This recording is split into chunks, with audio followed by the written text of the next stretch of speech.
Welcome to the LFC Roundtable podcast. This is the podcast where we break down everything from the feeds. I'm your host, Taran Armstrong, and with me today is Melissa Denny. How you doing, Melissa? I'm doing great. The feeds have been very fun this week. A lot of crazy stuff going on that isn't always necessarily game related, but it's very fun to watch, and I've had a great time. Yes, also with me today, Brent. How you doing, Brent? I'm doing great. I just noticed how clear my camera is when I'm watching myself back. I'm like, oh God, I'm like Vanity Smurf. How beautiful I look today. Just staring at yourself the whole podcast. I just watched the Smurfs. Sorry, I don't think about Vanity Smurf all the time. All right, well, we are here live every Tuesday night at 8:30 p.m. Eastern to argue about what's been happening on the Big Brother 20 live feeds, and we are live on YouTube, Periscope, Facebook, and Twitch. Probably Facebook, at least. You never know with that thing. You can send questions in to me on Twitter at ArmstrongTaran if you so desire. But let's talk about this week in Big Brother 20 on the live feeds. It's been an eventful week for such straightforward nominations, Melissa. Oh yeah, definitely. I mean, I really didn't know what was going to happen with the veto. I mean, well, first of all, when Scottie, let's start at the beginning. When Scottie got HOH, I was like, I have no idea what this means, and I'm either really excited or really terrified, and I really don't know what I'm feeling. And then, I loved his plan with the whole, I'm going to, ask each individual person these two questions and all that stuff. And then when it turned out that he was going to nominate the bros and that he was staying strong on that, I was really excited because I was so worried that Tyler was going to get in his ear, or that he was really believing all that time, just totally taken under Tyler, and believing that Tyler and I are working together. He just had to get Swaggy out for some reason, even though the three of us were supposed to be working together. And so I was so worried, but Scottie really held his own this week, and he's been, in my opinion, a great HOH, because I love it when the HOH, stands firm, and it doesn't just go, I don't know, what does the house want? What do people want? I like when he's like, this is what I want, and this is what I'm going to get, and then he goes out and wins the veto, and there you go. It's been great. Yes. As we saw over the course of the week, Swaggy was evicted. Scottie was that weird hinky vote for whatever reason. He decided he wanted to pin it on Haleigh, which did not work. But he then ends up winning the HOH, and then his initial thought is that he wants to target somebody from the level 6 side because they have the numbers right now, and he feels like he wants to continue to be able to play the middle a little bit. But he wants the numbers on either side to be pretty even. Tyler tries to convince him otherwise, but with no success. He backs off when he feels some resistance, and Scottie ends up putting Brett and Winston on the block. The bromance is going to end, Brent. Yeah, it's going to end. Well, first of all, there was some weird things have been happening. I feel like that Tyler, in his campaigning to Scottie in order to try to get the nominations to be something other than the bros, really didn't do a lot. And I also feel like the bros themselves, up until this point, have not been doing a lot. It's a lot of, well, I'll just wait and see what happens. I mean, I know that maybe in some ways Tyler's hands were tied because Scottie was likely not going to nominate Rockstar, but I guess I blame Tyler a little bit that he didn't have a plan B. I know maybe Rockstar's not going to work, but what about Fessy? Or, what about Bayleigh or something? As I said before, if he's any Big Brother fan whatsoever, he should have tried to get Scottie to nominate Bayleigh, if for no other reason than the fact that he had just flipped on her, obviously, so he didn't care a lot about Swaggy. And number two, that it's very likely that the widow or widower of a showmance usually ends up with the power if America is voting. And, I'm really kind of disappointed in Tyler's spidey sense that he really didn't realize that at all, or maybe a little bit, but not really.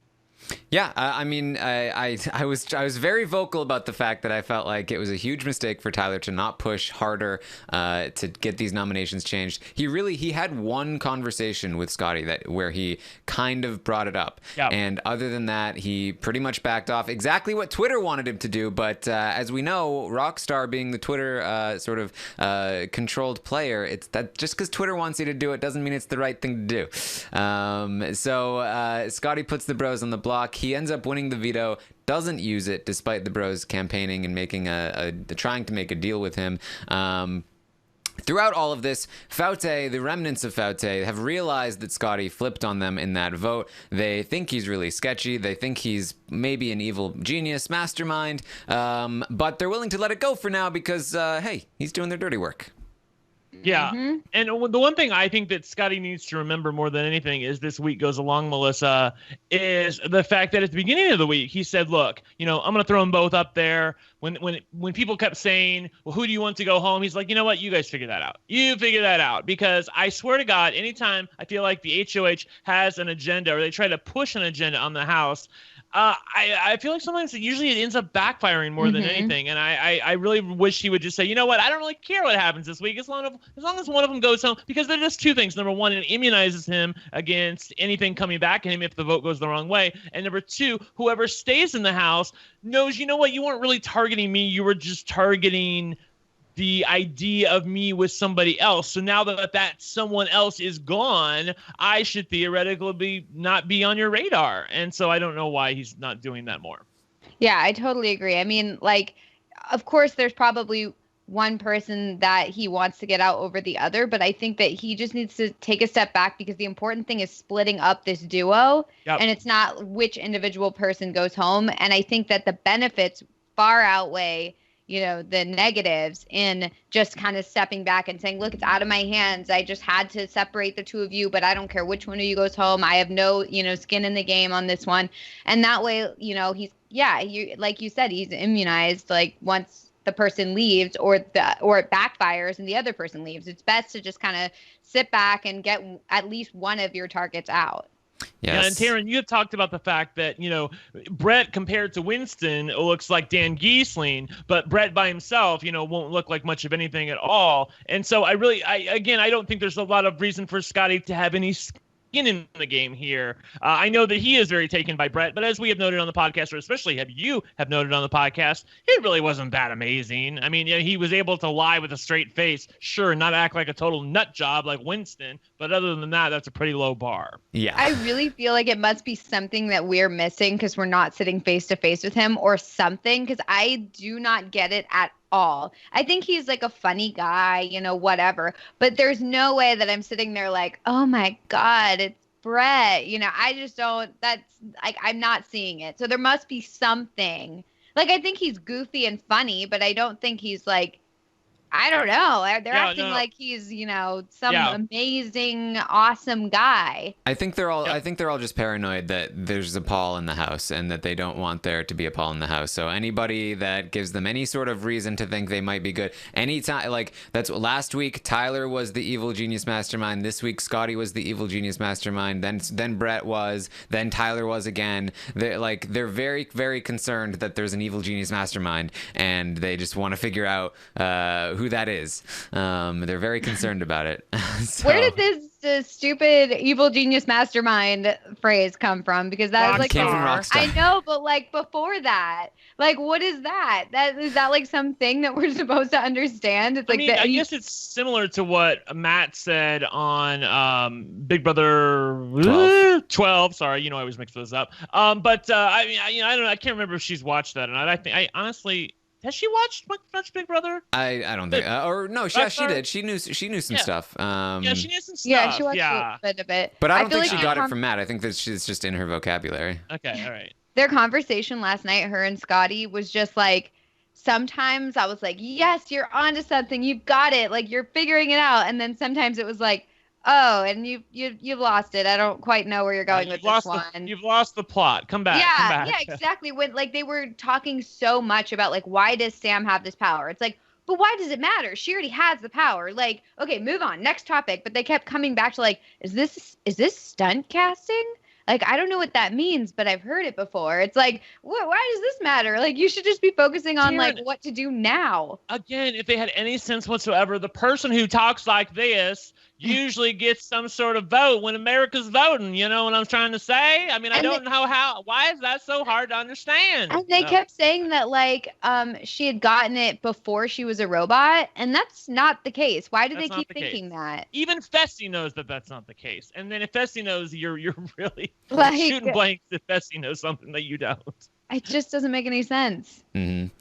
Yes, just, you know, these people. I don't know why they thought that the robot wouldn't come into, like, what did they think the first episode ended with? Like, I don't get it. Nothing. Like I said what I said, Taran. That last week, the Falte people are the people that were, you know, they're the underdogs. They're the people that, you know, we're kind of rooting for, but we're rooting for idiots. They're literally like the people in the clown car who are driving around hitting themselves. They can't see in front of themselves. Rockstar thinks JC has a power. Kaitlyn doesn't know what the hell she's doing. Fessy's asking people how to play Big Brother.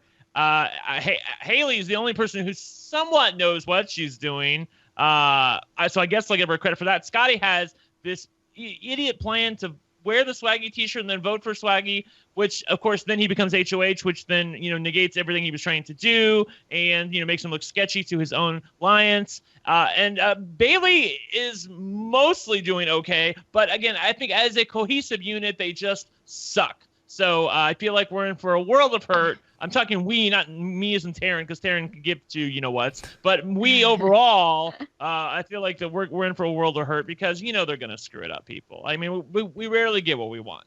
Yeah. Yeah. When Swaggy when Scottie wore the Swaggy shirt and voted against him, I was like, okay, I'm going to give him the benefit of the doubt. Like, maybe there's something behind this. Like, maybe there's a reason why he's doing this, and because he was trying to convince, you know, Winston of something or whatever. But then he just basically explains that it was just a hinky vote. And I was like, why are we still doing hinky votes? Like, that's never worked out for the person who's doing the hinky vote. Like, it stirs up drama, but it stirs up drama that hurts you. Like, you're the drama, and everyone finds it out because everyone else is. It's very easy to tell the truth about something, and it's very hard to lie about something for a long time. So, you know, I don't get it. I don't get why that's still a thing.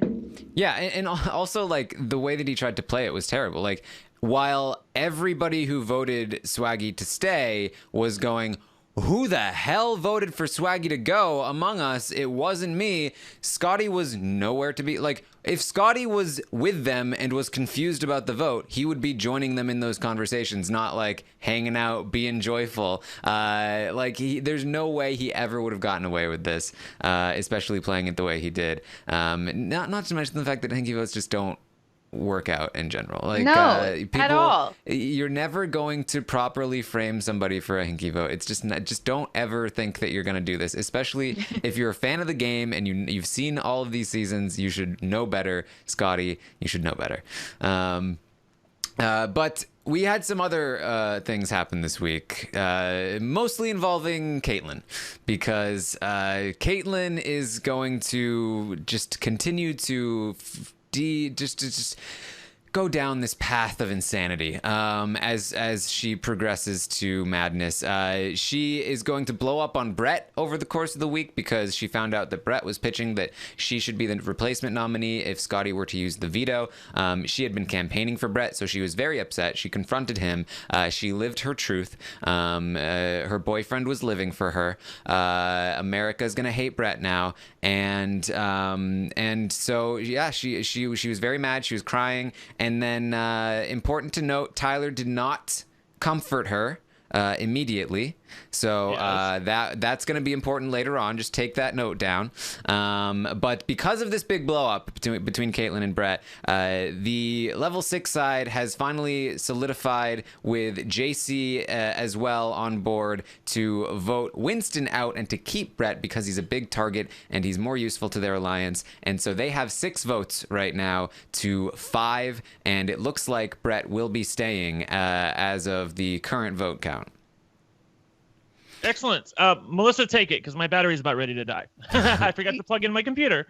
Yeah, no, I mean, I personally, I'd be happy. I think I'd be happier if Brent, God dang it.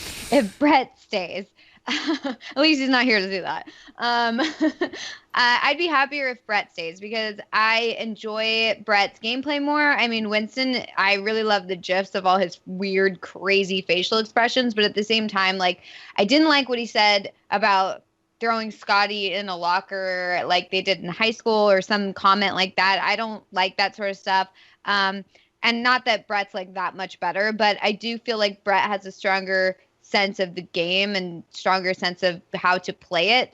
So I feel like he will be more exciting to watch in the future besides just, you know, blow ups or craziness. And that's something that like is fun for a bit, but I'd prefer to have the gameplay there. And so that's why I'm glad that Brett is probably going to stay.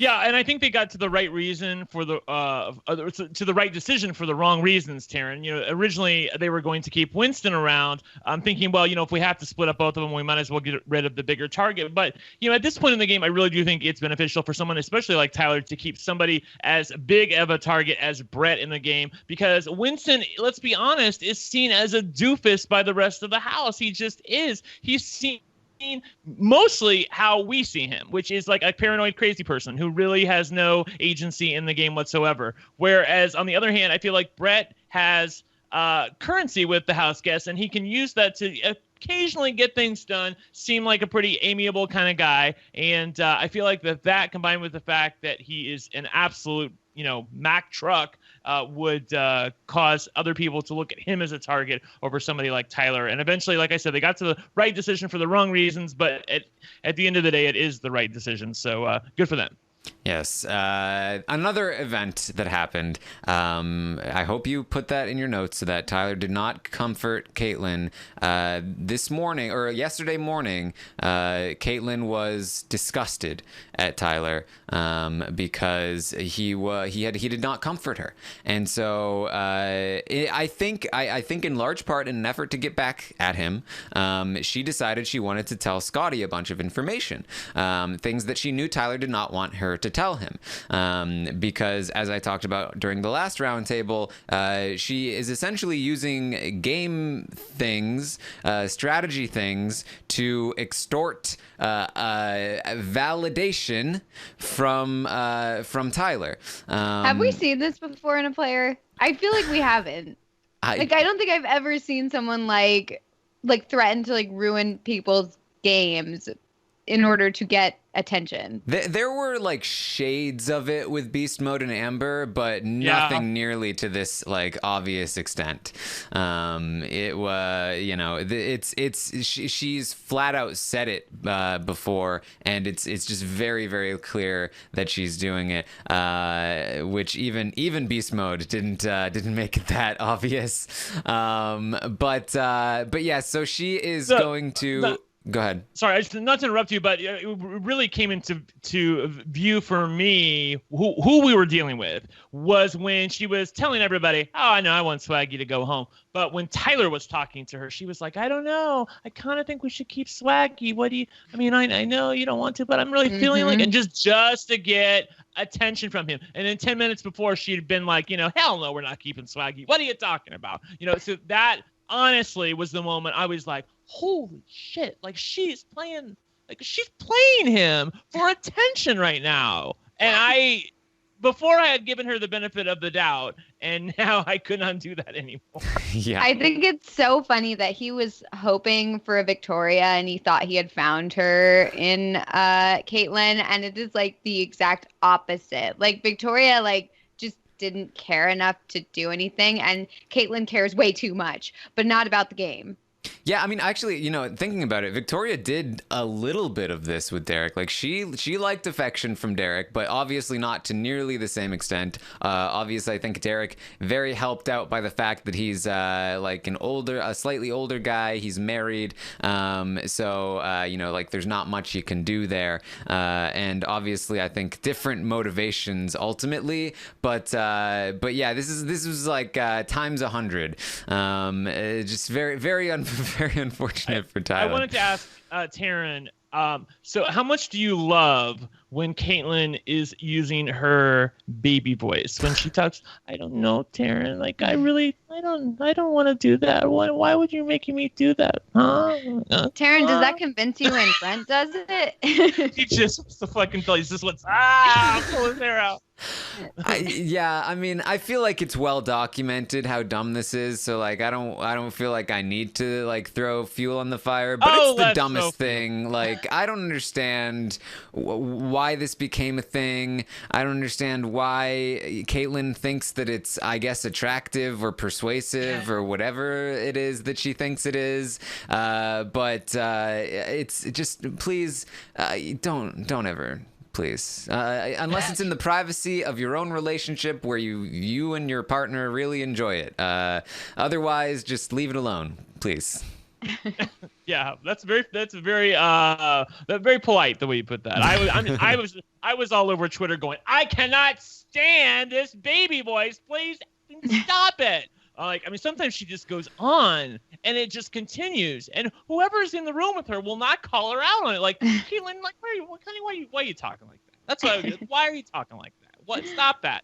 That's not a good thing. Okay, moving on. Sorry. A lot of people on Twitter are like comparing her to Raven, but I don't see that at all, because Kaitlyn's a billion times better than Raven. Raven was just so awful because not only was she just so boring and awful and didn't care about the game and wasn't there to play and wasn't doing anything, but she's also a liar. Okay, well, I guess that compares to Kaitlyn, I guess. But the problem is that Kaitlyn is so different because she's exciting to me. I really enjoy some of the stuff that Kaitlyn ends up doing. I mean, the confronting of Brett, like, Raven wouldn't have done that at all. She'd just talk bad about them behind her back. And then if Paul told her to go confront someone, maybe she would, I guess. But like, it's very different. And I really am enjoying Kaitlyn, and I did not enjoy Raven. So I think it's a completely unfair comparison. She has like and I'm not a French speaker, but there's a phrase that I always associate with somebody like Kaitlyn. A little bit of like joie de vivre, like a joy of life, where she just has a lightness about her. And I believe me, I know that the crazy's there, but to me, it's a fun crazy. And I like hearing about her, and I like listening to her, except when she does the baby voice. But I mean, she's an absolute Texas tornado, Taran. I don't know if you share my affection toward her.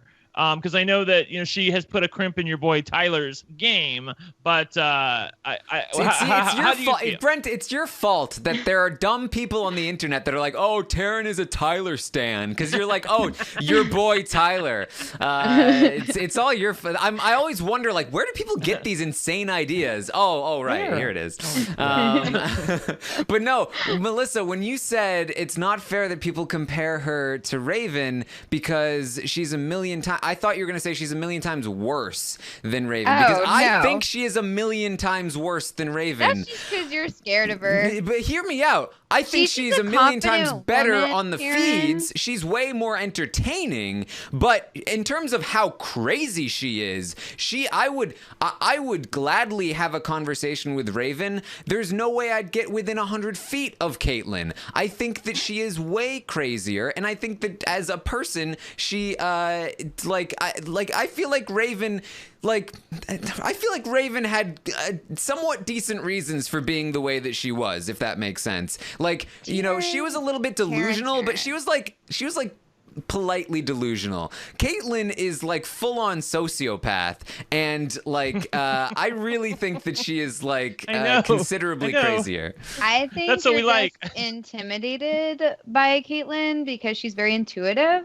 So I think you just are intimidated. Right, exactly. That's what's going on. I'm going to tell you, we are going to curse the day that Kaitlyn is voted out of Big Brother 20, because the feeds are going to be, the updates in the morning are going to be like 20 minutes long, and there's going to be nothing to talk about. And Tyler's going to be just living in paradise. So, and you know what? Like I said, I think it was even just last week that Tyler needs to face some adversity. Well, here it is. It came in the form of Kaitlyn, and I'm very happy to see that that's going on. Yeah, I'm with Melissa. That I'm not as anti-Tyler. You can get through it.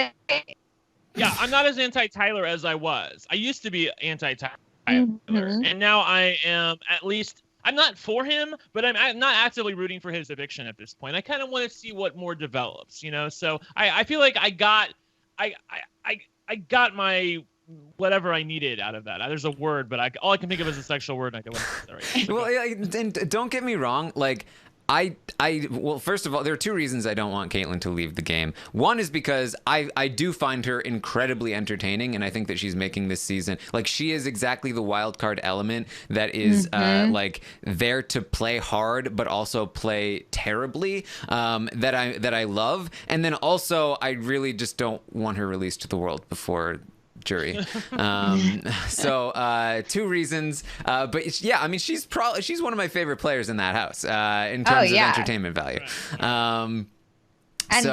Yeah, I mean, I really honestly had no idea that Tyler's, like, you know, crutch or whatever was going to end up being the person who I felt like was totally loyal with him and on board with him and just going to do whatever he says. I had no idea. I feel like last week when we had this roundtable, it was like a billion years ago, because I just was like, okay, fine. Like, Kaitlyn's gonna, you know, just follow along with Tyler, and that's his little, like, stooge, and she's gonna do exactly what he wants. And now Tyler's gonna, you know, rally up his troops, and that's the end of that. And now it's the complete opposite. And I just think that it's so great, because it shows that Tyler, you know, he has to find a way to deal with the monster that he created.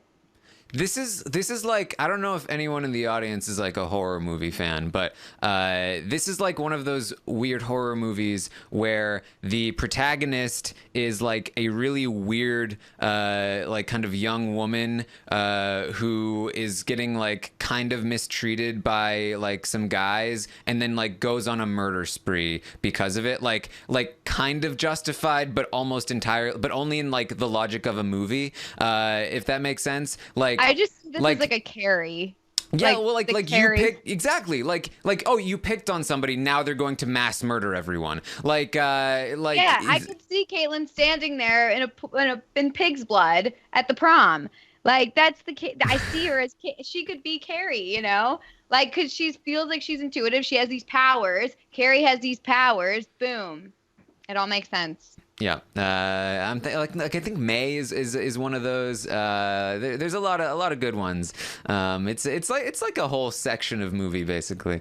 But it's like, yeah, I know Brent. I know Brent's trying to figure out a good reference. Like, what's that one? Serial Mom. Yes, Beverly Sutton. How could I forget that? Yeah, she's been mistreated. She decides, you know what? I'm going to take things, and she's just going to start murdering people. Yes, I love that one. Okay, anyway, moving on. Yes. So anyway, in one of her attempts to make Tyler mad, she goes and she talks to Scottie, and she tells Scottie all about how she flipped her vote week 1, and how she knows that Sam has the power, and here's how it works. It expires this week, and anyone that votes for Sam is eligible to be nominated, and all of this stuff that I think she thinks is true, but I think just, like, you know, she still thinks it's true because Tyler lied about it in the first place, but also in terms of the expiration date, I think she just forgot, like, the right one. And so Scottie is now in the know. He knows what happened the first week. He knows about Sam's power. He talks to Tyler, and he says, Tyler, Kaitlyn just told me all of these things about Sam and her power, and this is how it works. And Tyler was like, whoa, that's surprising. He pretended he didn't know, and this is ultimately going to be the death of Tyler when it comes to Scottie, at least, because as the day progresses, Scottie is going to think more and more about how, wait a minute, Tyler pretended not to know, but I got confirmation from Bayleigh that Tyler did know, which means he was lying to me, which means he's known Sam has this power all along. Sam's been telling me that she trusts me all along, but obviously she doesn't, because she knew that she had the power and she didn't tell me, and Tyler knew that she had the power and he didn't tell me either. He's been playing dumb this whole time. That means, and also thinking about it, if the bros came up to me and they offered me a deal to not put them on the block, obviously they must have done that with Tyler, and if they did that with Tyler, then Tyler had to deal with them, and he had to deal with the other side, which means he was having a deal with both sides, and he probably threw this veto because he didn't want to have to break his word to the bros. And oh my God, Tyler is the evil genius mastermind. Except he's a recruit. There's that too. Yeah.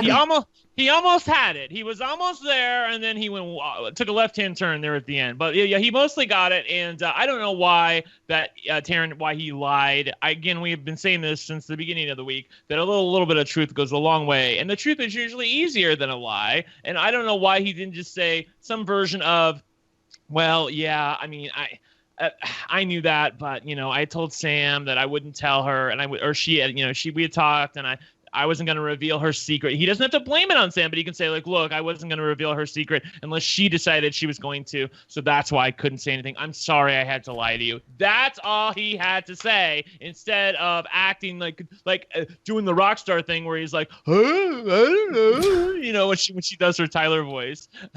Honestly, this is what we were hoping for all last season, when no one was talking. We just said, if you would compare notes, you'd see what's going on. You'd see what Paul's doing. And no one was talking. Everyone was like, okay, no, we've got our thing with Paul, and we're not going to discuss it with anyone else. And that was that.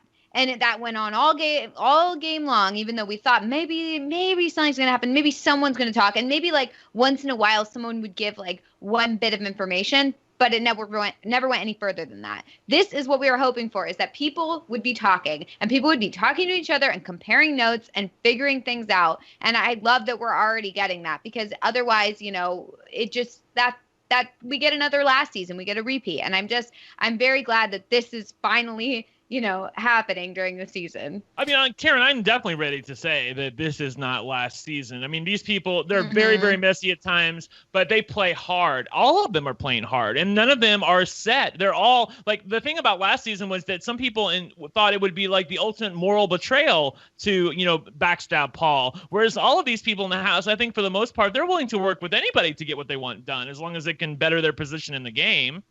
Yeah, absolutely, and it's resulting in a very very fluid house, which I really enjoy. But there's a lot of stuff going on. So Scottie is now on to Tyler's game. However, despite the fact that he tells the rest of Faute, I don't know if they really caught on to the same extent that Scottie did. I think that they were like, yeah, Tyler is sketchy. Yeah, you should go after Tyler. But I don't know if they are going to go after Tyler with the same level of rigor that Scottie feels like he wants to. And I think part of that is because Scottie knows the true extent to which Tyler was playing him and Swaggy, and obviously really stabbed Swaggy in the back. He feels personally betrayed. Isn't that it? I mean, I feel like nobody else feels as personally betrayed by Tyler as Scottie does. I'm sure Scottie looked at Tyler and thought to himself, I'm sure. Here's the thing. Scottie's a super fan. I'm sure he looked at Tyler. He took one look at him. I'm putting myself in Scottie's shoes, and I look at Tyler and I'm go, okay, I know I can work with this guy. He's going to be honest with me. He trusts me. He seems like a really cool dude. And then when you find out that not only is he not telling the truth, but he's playing you. So the super fan is being played. I think that Scottie is actually kind of offended that he would try to play a super fan such as himself. And I think that there's a little bit of stick in his venom right now, because he feels personally accosted by Tyler in the game, whereas other people, they know Tyler is sketchy and that he maybe is up to something and maybe deserves to be backdoored, which Rockstar will tell you incessantly. But aside from that, I don't feel like they feel the same way that Scottie does. Yes. So Scottie is feeling this way. That said, this was again something that Scottie figured this out, but he wasn't really able to drum up a lot of support for the idea. So I don't know how this is something that happened very recently. I don't know how permanent this is going to be. I don't know how I don't know if Tyler is now going to be the number one target even for Scottie after 2 weeks. Potentially of or at least a full week of Scottie not being able to win HOH. So this is not like we're saying ring the bell, Tyler's done. But he's definitely facing adversity here. He has been outed by at least one person now for the most part, which is important to note as we move forward. But as I mentioned, the current vote stands 6-5. Looks like Brett will be staying. And let's talk about the state of the house. Let's talk about where these people lie, because some things have changed, but in many ways, things have re-solidified thanks to Scottie's reign here. You have the remains of the remnants of Faute, which include Haleigh, Fessy, and Rockstar. They're kind of the core of that group. And then Bayleigh. A couple of them are actively targeting Kaitlyn, and nobody trusts Scottie very much either, which I think is one of the reasons why he wasn't able to get much support when it came to his Tyler stuff. But that is sort of one side of... That's not true, and that it can also be used on someone else. I think it's going to get out, and I think it's going to be huge. I mean, has Bayleigh told anyone from Faute or just anybody about the fact that Sam revealed that to her yet? Sorry, we were we were both. There was some lag happening in the video, so we were looking at the chat. I will repeat the question. The question was, has Bayleigh revealed to anyone what Sam told her last night about the fact that the power isn't what Kaitlyn was saying it was? I don't think so. I don't think she has yet. Because I feel like that's going to be huge when she reveals that, because first of all, they all think that's what the power does. When they find out that that's not what the power does, and when Kaitlyn finds out that's not what the power does, and then tells Tyler, like, what the heck, you lied to me and to get me to vote that way, that's going to be very exciting. And I think that will open up a whole nother can of worms in terms of who trusts who and who's lying to who, and more reveals will come about because of that, I think. Yeah, I mean, I think that that what's going to happen is he's going to say, well, that's what Brett, or that, he's not going to say that's what Brett told me, because Brett's going to still be in the house. He's going to say, that's what Winston told me. He's going to go, Winston told me that the power meant that anybody that voted in that way would be gone. And man, that Winston, now that he's out of the house and will take blame for anything that I want him to. But didn't he tell Kaitlyn that he heard from Sam, that Sam told him? Or is he saying that what Tyler initially told Kaitlyn was that he had heard about a power, and then he kind of implied that Brett was the one that told him. But I think he could absolutely spin that so that it was Winston instead, or he could just still blame Brett. Who knows? But I don't think this is going to be like a massive. I honestly, there are some questions as well about like once the powers are revealed and it's revealed that people were lying about them. Do you think this is going to matter? I really don't. I really feel like. When it comes to the power stuff, for the most part, people aren't going to be that upset. It's really just a matter of, are you lying to me in this moment? And that's why Tyler screwed up with Scottie, because Scottie was like, he's playing me for a fool right now. Right. But if Tyler was like, yeah, I knew, I'm sorry, I couldn't tell you, I think that that it's not going to impact that much, because people care more about the relationships they've built. They don't want to have to, reconfigure their whole structure in the game just because of, some kind of power that somebody knew about but didn't say anything about. Yeah, the chat's bringing up the fact that Sam told a Rockstar the true extent of the power. I don't think she told her when it expires. She's still going with the Tyler lie of it expires this week. I believe she lied to Rockstar and told her that it expired this week.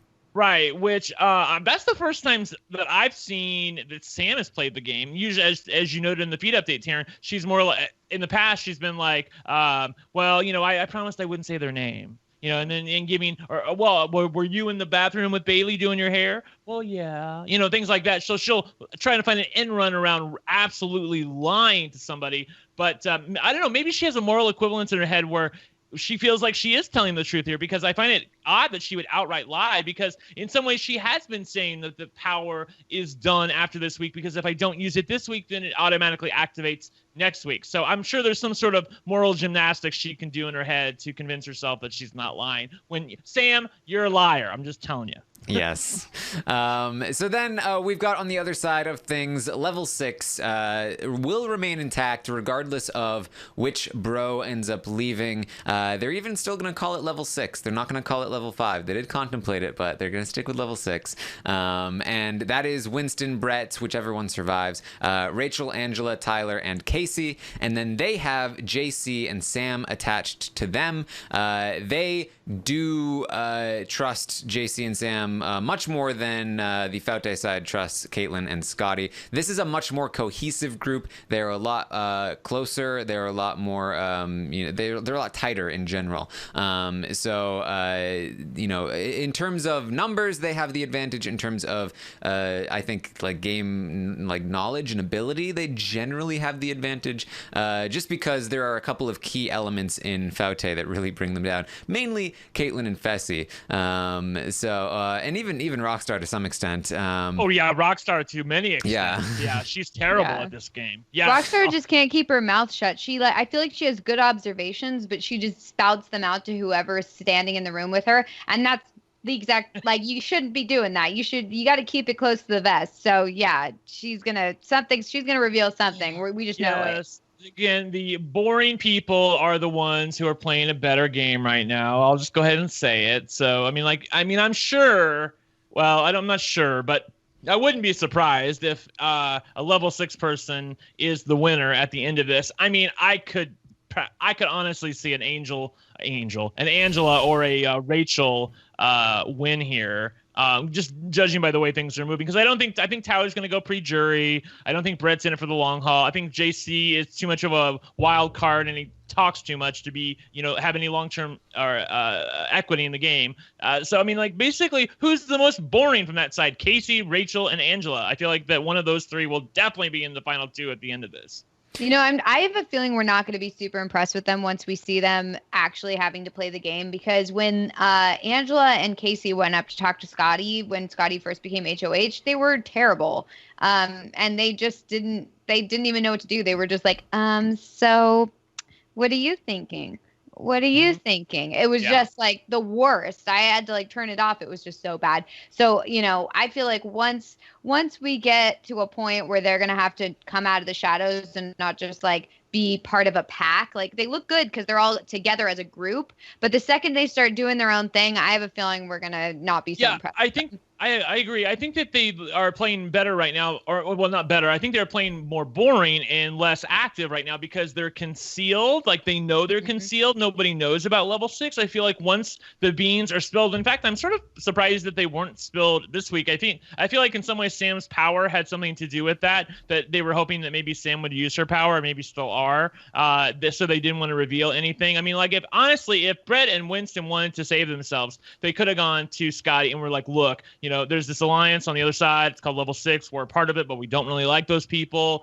Here are the people in it. Here's what's going on. I feel like there were places to push, the nominations to other people, and they didn't do it. So I don't know how long it's going to last in the long term.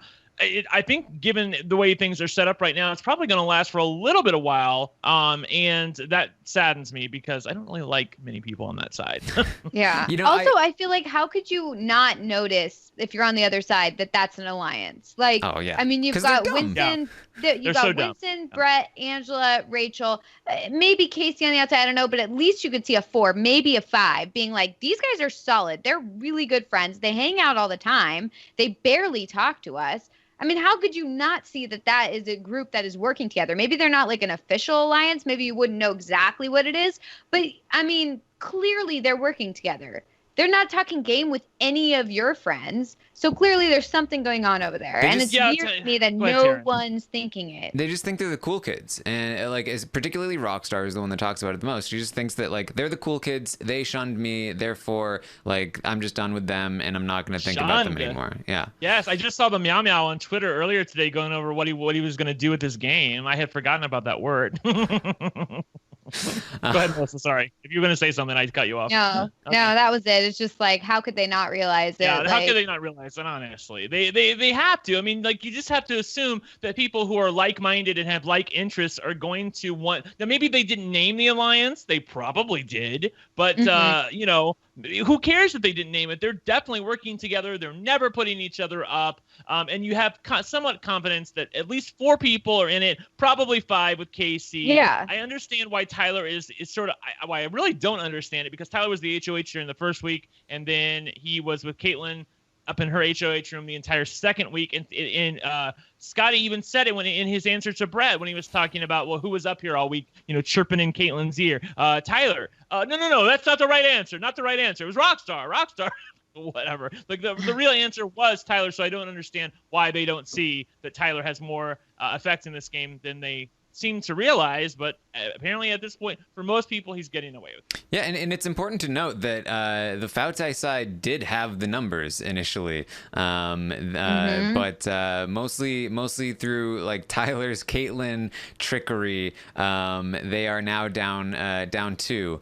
I wanted to ask one thing really quickly. So how the hell is Tyler going to explain this? Because I know that you got this question on the feeds earlier today on the update. Like, isn't this going to expose Tyler if the vote is 6-5? And I know you don't think in the end that it'll be 6-5, but I feel like 6-5 is starting to look more likely at this point, Taran. And if that holds, I think there are places for Tyler to hide, namely the fact that the Fauteuil side does not trust Kaitlyn 100%.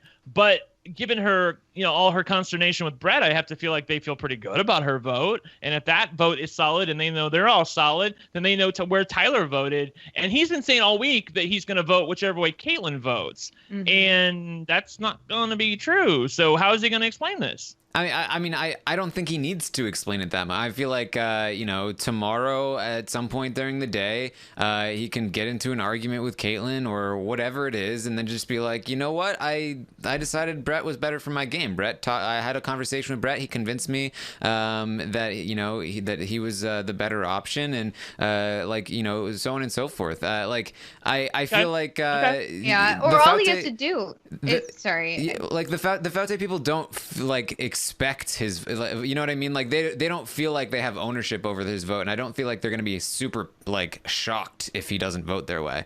Because as we know, so you're saying he's going to come out before? He's going to come out beforehand. He's not going to wait till after, and because if let's be honest, if they're expecting him to vote their way and the vote goes 6-5 the wrong way, then I feel like they're going to be pretty pissy with him. But if he comes out beforehand and says, "Look, I'm not going to vote that way. I feel like Brett's better for my game," then I do feel like in some ways it absolves him. Yeah, and they've even talked about the level 6 people. Like, should we make it 6-5, or should we just tell them ahead of time you don't have the vote and try and make it a unanimous vote to kind of cover the people a little bit more who are like Tyler and JC, to make it not seem as important that we had their votes.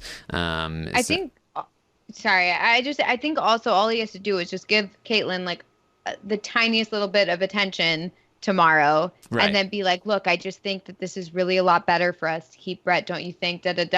Whatever he has to say. And then she'll be like, oh yeah, or somehow convince her that it's her idea that they should keep Brett, and he's just agreeing with what she wants. Right. And then there you go. I feel like it's totally possible. All he has to do is just give her a little bit of attention. Yes, I agree. And that's absolutely another way he can do it. Blame it on Kaitlyn, blame it on Brett, whoever you want to blame it on. Even if you don't blame it on anyone, I feel like it's really not that big of a deal either way. So then, so those are the two sides of the house. And I did put a bonus question in the Stockwatch ratings poll, which was, who is your favorite player? I feel like I should also have asked, if you're on a team Fauteuil or team level 6, because I feel like that'd be interesting to find out. But or neither. That's a legitimate option. Maybe call it fancy and put my name under it. The picture of Taran. Yes. We also have some budding relationships. We've got some seeds that have been started. I just want to kind of point them out briefly, just so you know that these could grow into something more. Most of these involve either Bayleigh or Kaycee, who have been really branching out in terms of forging relationships. Bayleigh and Kaycee themselves, both together, have come together. They've been talking about maybe coming together, making some kind of alliance, building their relationship. Bayleigh and Tyler had a conversation today that was very difficult to understand, but they were talking about how they had a bond initially that kind of broke down, and maybe they should try to repair it. Bayleigh has been one of the most pro-Tyler people on the Fauteuil side, so it would not surprise me. I mentioned it this morning that I felt like the door was open for something to happen here, and it would be extremely beneficial to both of these people, Bayleigh and Tyler, if they were able to come together and actually work together. I feel like they could probably run the game at that point. It's just a matter of then who sets themselves up in the best way moving forward. Then Bayleigh and Scottie have started to have some kind of relationship. Again, Bayleigh doesn't really trust Scottie in the same way that she doesn't really trust Tyler. She does trust Kaycee, I think, which is important to note. But she doesn't trust Scottie because Scottie lied to her face about being the Swaggy vote. She doesn't trust Tyler because it's Tyler. And then Kaycee and Scottie have also started forming some kind of relationship. Scottie is kind of trusting Kaycee a little bit. They're starting to think about maybe coming together, forging some kind of relationship. So those are some budding relationships that are starting here that could amount to something in the future. But right now, they're in the delicate stage where they could just be completely forgotten and ignored. Yeah, I want to see a Kaycee HOH. Not least of which of the fact that whoever wins HOH is probably going to come back. But I think that she would... I think she'd keep Bayleigh safe. I think Bayleigh would probably feel relatively safe with the Kaycee HOH. I don't know that for sure, but I feel like it's probably a pretty good bet. And I want to see her get more skin in the game. I like what I'm seeing from Kaycee. I'm not, she's not like the furniture. She's not like Angela at this point. She has some more game to her. I know she wasn't great in that conversation with Scottie Melissa, but I do feel like in other parts of the week she has been better. And she has bonds with people, and she's one of these people similar to Sam that you look at and you go, I don't think you're lying to me. Whereas somebody like Scottie is someone you always look at and go, I think you're lying to me. You know what I mean? So you're always up to something. So I feel like people can look at Kaycee and go, you know what? I feel like you're an honest person. You're homegrown. You're Midwest, whatever whatever you want to call her, and just tell her your secrets. And that is a really great tool to have in the game as a player. And so thus, because of that, I want to see her get her hands dirty, win HOH, and just play the game a little bit more. Have people coming up to her. I want to see her having to talk with people. The thing that Scottie had this week that he didn't have weeks before was so many people came up to talk to him who would not have otherwise talked to him before. And I would like to see how that goes with other people in the game. I don't want to see a repeat HOH is what I guess I'm saying. I think that's a perfect opinion for you to have, Brent, because I think that winning an HOH would be the worst thing for Kaycee's game. So that's exactly why it's what you want to have happen, because it would make you like her more, probably. Yeah, it would get her more out in front. Like, play the game. You're on a damn TV show. Again, the game does not take place in a vacuum on a game board in the middle of the dark. It's taking place on television where we are watching you entertain us just a little bit, if that's okay. All right, let's get into the stock watch then, because we still got a lot of players to talk about, a lot of prices to update. I feel like last week I feel like was pretty similar to the week before, but there might be some changes ahead here. I think there's been some movement, so very excited to update the stock watch. Let's get it up on the board here. Just like so. So we got a lot to talk about. And let's start with our HOH. We have Scottie, who won the HOH. He's had an eventful week. He's really made some bold moves. He's lost the trust of some people. He's started to make some inroads with the relationships with others. How do you feel about Scottie, Melissa?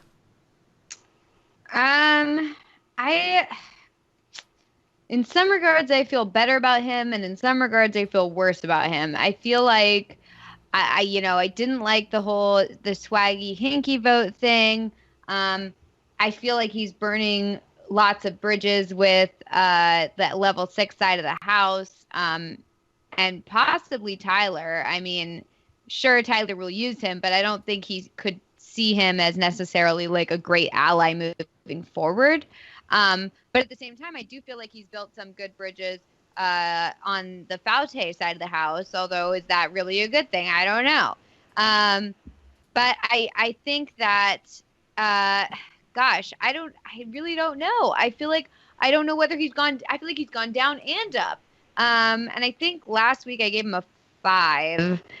And I kind of feel like I want to just keep him there because I feel like he built some relationships, but I also feel like he destroyed some. So I think that I'm just gonna give him a 5 still. Okay, that's fine. This is one of those instances, and I share your ambivalence, Melissa, because if you've ever watched a chorus line, the musical, there's a number in it where the lady who she's got a really big chest, and she's like, they said to me that I was a dance 10, looks 3, and I feel like in some ways that's what's going on with Scottie. Like I feel like I love the entertainment value he gave me this week, and all he's doing for the fun of the game, I'm there for it. So I give you a 10 for that, Scottie. But as far as your game goes, I'm not really feeling it right now. I feel like it's more like a 3. And I'm not just doing that because that's what the song is. I honestly gave Scottie a 3 before this, and I was like, that kind of fits, actually. So I didn't like what he was doing at all. I mean, I like the move. For my own edification at home. I love it. But I do feel like in some ways he has trampled on some of the relationships he had previously by casting this hinky vote that was such a bad idea and then continuing to lie about it. All he had to do once he won HOH was say, you know what? Own that shit. Say, you know what? I voted to evict Swaggy. Yes, I wore his t-shirt, but in the end I knew that it didn't matter. I knew the numbers were there. I'm sorry. And everyone would have said, okay. They would have said, okay. Yeah, he wasn't the deciding vote. Yeah, he wasn't the deciding vote, exactly. And he would have been able to say, you know what? Everyone would have been, it would have been like a fart in the wind. No one would have cared about it because he's HOH. And instead, he decided to double down on the lie, which I never agreed with Taran. And I also do feel like he's getting too much skin in the game and trying to dictate the result of this HOH by trying to make sure that Brett goes home when at first he said he didn't care about it. I feel like HOHs always say that, and then they go back on their word and try to get what they want done, which I guess I can't fault them for, but I feel like whenever you say that and then it never comes true. So I'm giving him a 3. All right. Just for the record, Brent and I both gave him a 6 last time. Melissa mentioned she gave him a 5 last time. And I, once again, in lockstep with Brent, I also gave him a 3 this week. I feel like he did a lot of damage to his game. He was in a pretty good spot. And I feel like it's going to take a lot for him to dig himself out of this. I think that I think he's going to find himself in a position as early as next week where he realizes he doesn't have the allies he thinks he does. And it's going to take a while for him to get out of that spot. So not a good week for Scottie. And, he is the archetype. He does have the knowledge. I think he has the competition ability to do well in this game. I think he can bounce back. But this week was a really bad week for him, and it's going to set him back. A couple of things. Lauren, it says in the chat, he's too personally offended. And I agree with that. Boy, for a gamer, you would think that somebody like him would be able to set things aside and realize, you know what? Everyone here is playing for $500,000 and everyone's doing the best job they can to get that money. I'm basically, because Fishback always talks about how everybody's always the hero of their own narrative. Scottie, in some ways, I feel like is kind of like that. He feels like he's the only one who deserves to win the game. He's the only one really playing right now. How dare these people lie to him? What? Well, that's such an insult to me. So, and I know he doesn't say it like that, but he just act like that. And I agree with Lauren that he gets too offended. So that's why. And by the way, we're grading him on the week. It's not necessarily even compared to last week. I'm just looking at the week he had in the Big Brother game and seeing, hey, did I really like what I was seeing or not? And the fact of the matter is I don't like what I'm seeing. And I think he could be a very fun player moving forward. So that's why I like him personally and I will root for him. But it's just not good. And so I gave him a 3. Yes. So now we're going to hear what the audience had to say about Scottie. Last week, they gave him a 5. This week, I bet they went up. Brent is, in fact, correct. The audience gave Scottie a 6 this week. Much higher than both Brent and I, and even higher than Melissa here. Audience very high on this move, and I guess that's not super surprising given the entertainment level value, but I do think in terms of game, it wasn't the best. Yeah, they're falling into the trap I did, which is like I wanted to give him a great score, but then I objectively looked at his game and thought there's just no way. So audience, you're smoking crack. All right. So let's move on to our next person here, Brett, who is on the block, looking like he's going to stay at the moment, but definitely not looking as good as he was in previous weeks, or at least that's what it seems to be. Melissa, you're shaking your head. You're not into Brett right now. Just not as into him, I guess. I think that Winston certainly isn't helping Winston's own case, but and it's helping Brett, but I don't know if necessarily Brett is helping his own case very much. I think he is, but only very slightly. I don't think he's really doing that much to try and save himself, even though he knows, I mean, now it doesn't really matter because he's probably going to be saved anyway. But I kind of thought that he would do a bit more in terms of building up relationships with people or whatever in order to ensure that he stayed. And I didn't really see a lot of that. Not to mention the whole blow up with Kaitlyn, although I will say I think he handled it pretty well because he just kind of didn't say anything, which is really your best move in that sort of situation, is just let Kaitlyn yell at you and then let it be over. So, yeah, I got to go down just because there is a possibility that he's going to leave this week, although I don't think he will. But, yeah, so I'm going to give him a 5. I gave him a 6, and the reason I did was I felt a little bit more positive about him overall than negative about him this week. But here's the deal. Positive-wise, he didn't, as Melissa correctly notes, he didn't react when Kaitlyn was coming at him. And more importantly, he didn't really react badly when Scottie nominated him. Winston was the one who went up there and lost his cool. Brett went up there and calmly said, hey, well, okay, I understand where you're coming from. I don't think you did the right thing, but it's your move to make. You're HOH, and I'm going to go out and play for the veto and try to win it. And apparently he would have won the veto if he didn't read the card wrong. So there's that. I feel relatively good about that. On the flip side, I don't like the fact that he has gone with Winston on this double down plan of we're going to lie about the Steve vote.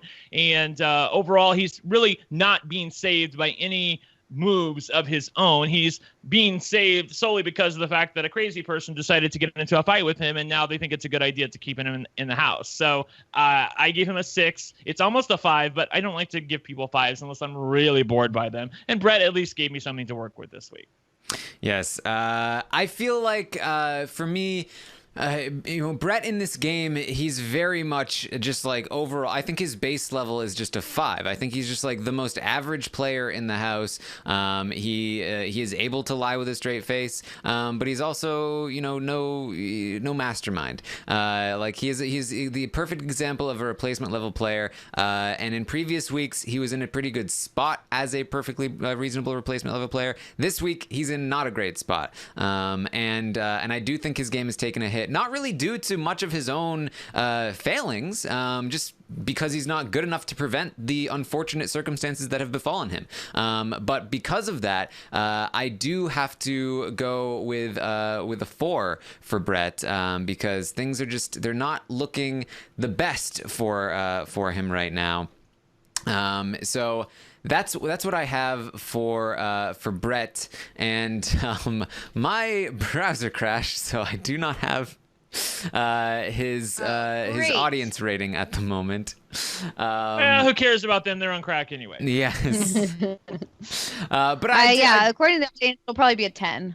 Yeah, exactly. It's well, I don't know. I don't know if they'll be that down on Brett. Any other thoughts on Brett before I think it was funny that Darcy said in the chat that Brett's strategy is massages, and I do love Haleigh for the fact that earlier in the week she was like, I know we're voting Brett out, but don't come at me because I'm going to entertain offers from him, but just know that I'm voting him out, and I do want an hour's worth of massage every day. She was just like, she's basically using him. She's like, I have a lot of hour-long massages to get to. Yes, exactly. Yes. So, yeah, I mean, the women in that alliance, they do seem to like Brett a lot. Okay, I got it. Thank God. Okay, cool. I'm done tap dancing. Yes. So the audience has given Brett a 4 out of 10. Audience in agreement with me this time. Not super high on Brett at the moment.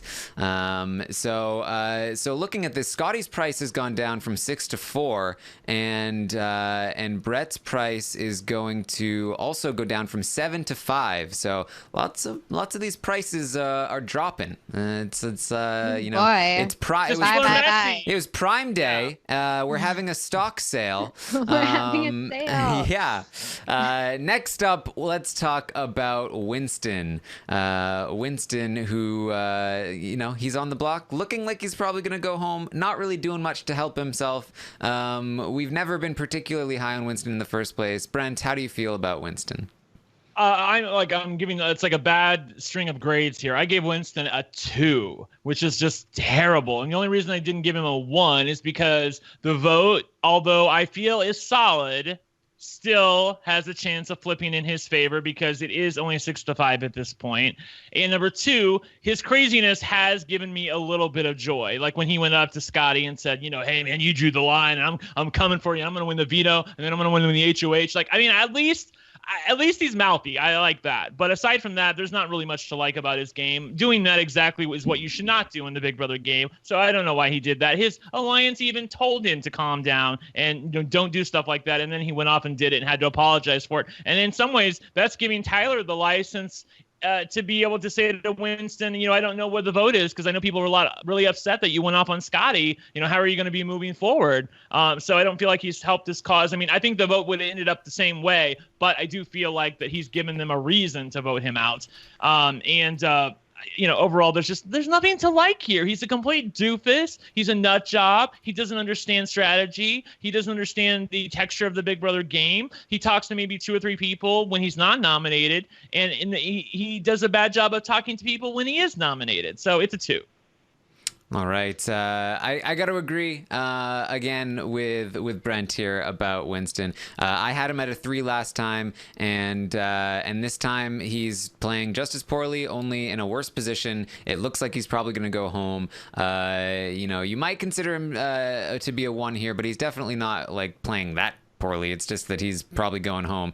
So I'm going to give him a 2. Not looking great for Winston. I would be somewhat surprised if he stayed in the house this week. So not good. Melissa, how do you feel? Yeah, 2 for me as well. He did the exact opposite of what you're supposed to do when you get nominated, which is like threaten the HOH and blow up and get angry and all this sort of stuff. And, you know, you can go and apologize for it, but we saw what happened to Jesse in Big Brother Canada, and all you have to do is slam the door, close the door in an aggressive way, and even though you apologize, it doesn't matter, and you're going home. So, you know, I just don't think that Winston is playing this right. I don't think he can really control his anger. And it makes you realize even more so that Brett is probably the strategic head of their strange bromance. So, yeah, I've got to give Winston a 2. Yes. Last time the audience gave Winston a 3. This time they have, similarly to me, also dropped down to a 2. So Winston has 2s across the board, dropping his price from $3 to 2. I'm actually surprised about that because I thought there would be some thirsty gays in the audience voting for Winston. So yeah, thank you guys for not screwing that up.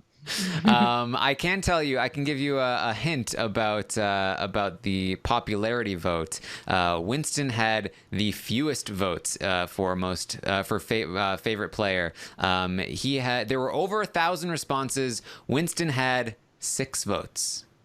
Ooh. Wow. Yeah, that's real bad. Yeah. Wow.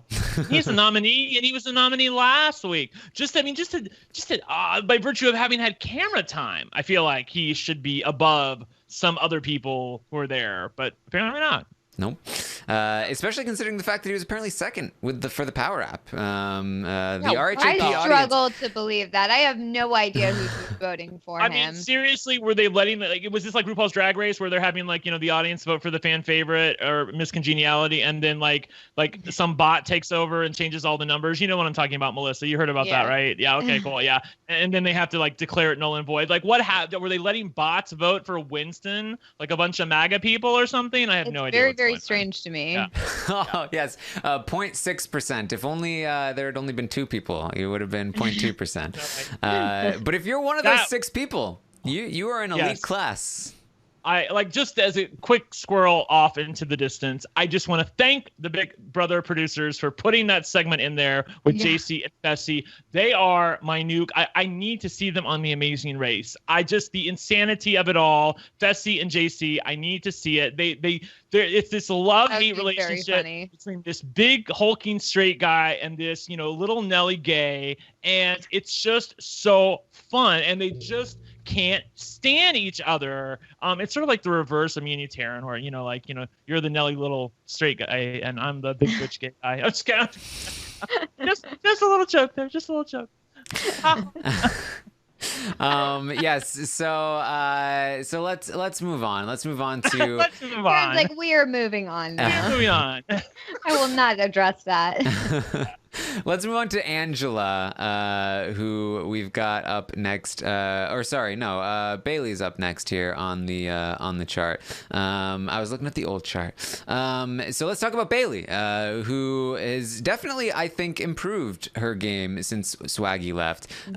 Things seem to be looking up for Bayleigh. I was very impressed with her this week. I definitely like the direction she was going. When I talked about budding relationships, she's involved in a lot of them. I think that's very good for her. She also got a power. Things are looking very up for Bayleigh. I gave her a 4 last time. I felt like last week she did not do herself many favors. This week, it's gone up. This week was much better. I'm giving her a 7. I feel like she is on the rise. This could potentially keep increase. This could keep going up as high as it goes if she keeps this up. But right now, I'm going to give her a 7. I think she's in a very solid place. It could come crashing down. This is the first week that she's really been playing this hard, so we'll see how long it lasts. But I feel good about her for now. Melissa, where do you have Bayleigh? Yep, same for me. I want to give her a 7. I think that this week has been really good for her, and she's, you never know when someone's showmance or their partner or whatever goes out the door. Either they take it and they feel empowered by it and they go, you know what, I'm going to do this and I this is for me now, and they go for it and they do great, or the reverse happens and they feel pity and they feel sorry for themselves, or they feel like they want to just give up or whatever. And so I'm really glad that it's not that second option and instead it's the first option. So I'm very excited about where she's going to go. Yeah, I gave her an 8. I probably should give her a 7 if I'm really, truly being honest. I don't think she's really as good as an 8, but I'm going to stick with my initial. I did these ahead of time, and I want to stick with my gut because I gave her an 8 for a variety of reasons, not least of which is she's able to talk with anybody and have a substantive conversation with them and make them feel like she's not really playing the game. I know that Tyler is maybe a little bit onto her, but not really. And given that she is probably the most pro Tyler person on that side of the house, I don't feel like she's going to be in any danger from him, even though they did have some problems week 1. Overall, I just like the fact that she is really playing the game hardcore. She's not feeling sorry for herself. She's talking to the audience at home. She's one of the few people who's willing to tell us at home what's going through her head. And I hope she keeps that up because I love it. I'm sort of bitter at Big Brother at telling them not to. Now that whole thing is over with the power apps, I'm hoping they'll show us when people are talking to the cameras. But I feel really good about her game moving forward. I do feel like she is the most likely person to be absorbed by the Rachels and Angelos of the world, even Kaycee as well. And I also feel like that she's somebody who just doesn't lose her temper. Even when Swaggy was nominated, she, got mad at, when she was talking to Swaggy, like, what the hell? What's going on right now? But when she was out in public, she was totally, the picture of composure. So I feel relatively good about Bayleigh's game moving forward. So I gave her an 8. Yeah, I mean, you did give her a 7 last time, which was a bit out of the ordinary for the previous rankings. I understand. I'm trying to be a little bit more consistent about where I'm at insofar as grading the week by itself and not looking at anything past or present, but just trying to look at the week as a whole. So that's where I'm at right now. Okay, well, the audience gave her a 5 last week, and the audience has also jumped up on Bayleigh. Unsurprisingly, the audience gave her a 7 this week. Feeling Man, good. we should have bought Bayleigh last week. Oh yeah. Bayleigh has gone Right. up from $5 to $7. She has risen in the ranks here. I think this is the biggest increase we have seen, all season long so far. Things biggest improvement of the season at the moment. So let's move on to Haleigh. Haleigh up next here. Haleigh has been in a weird spot. I feel like I was feeling better about Haleigh in previous weeks than I was this week. I feel like she's kind of lost some of her external connections outside of her Faute alliance, and I don't think that's great for her. However, she's also kind of gotten a big win in the fact that that level 6 is taking a hit, and she doesn't really need to do all that much this week. So maybe it's good that she's kind of hanging back. It's not like she's a big target right now. Brent, how do you feel about Haleigh?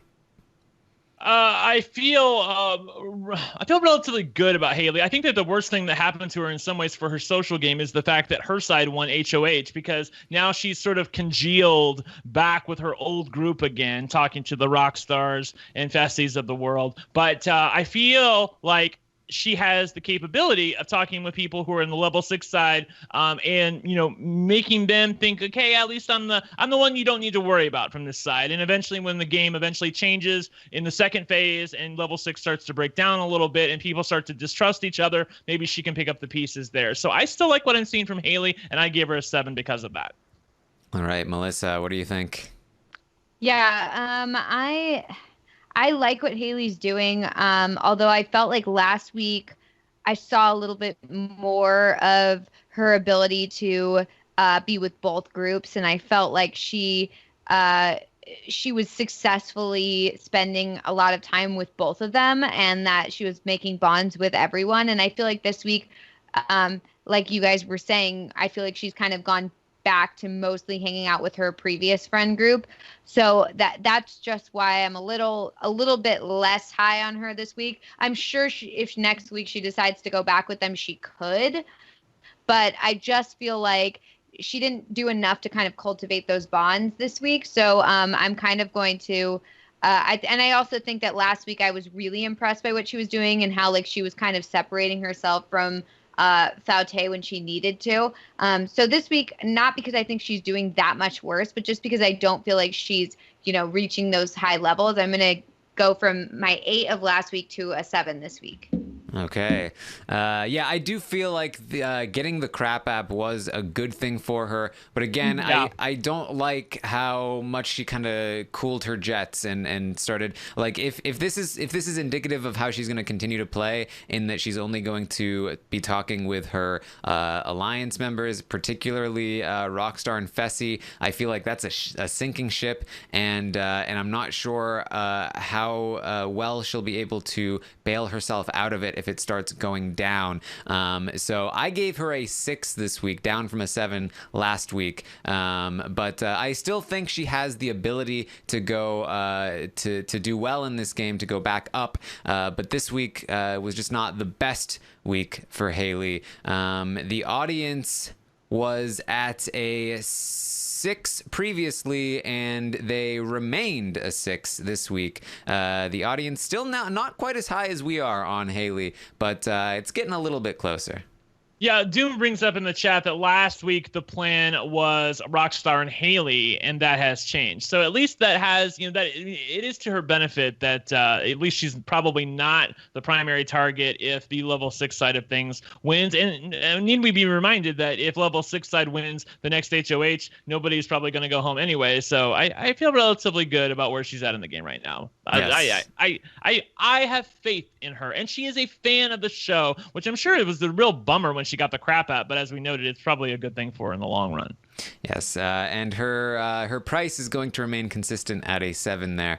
Next up, let's talk about Tyler, one of the highlights of the week probably here. Potentially the most potential here to change Tyler's stock. Definitely seems like it would go down this week. He was definitely riding high last week and the week prior. He was at $9 and then $8. We were all very high on Tyler. This week, it's not done quite as well. I feel like he's made a few different significant mistakes, and Kaitlyn has become even more of a thorn in his side. Melissa, where are you on Tyler?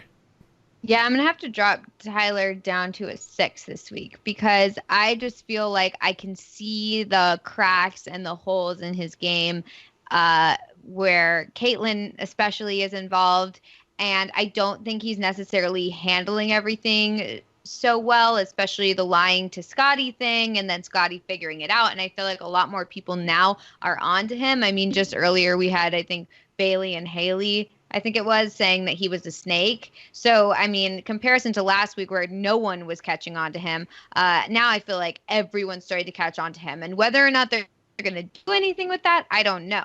But they're definitely talking about him, which is more than it was last week. So, yeah, got to go with a 6. I give him a 4. I don't really like what I saw from Tyler this week, needless to say. But basically, you have to quantitate it by how bad was it? And I think it was bad, but I don't think it was terrible. And here's the reasons why. On the good side of things, I like the fact that he is just a naturally charming person who seems to be able to pull off a nice guy act with most people, and most people buy it.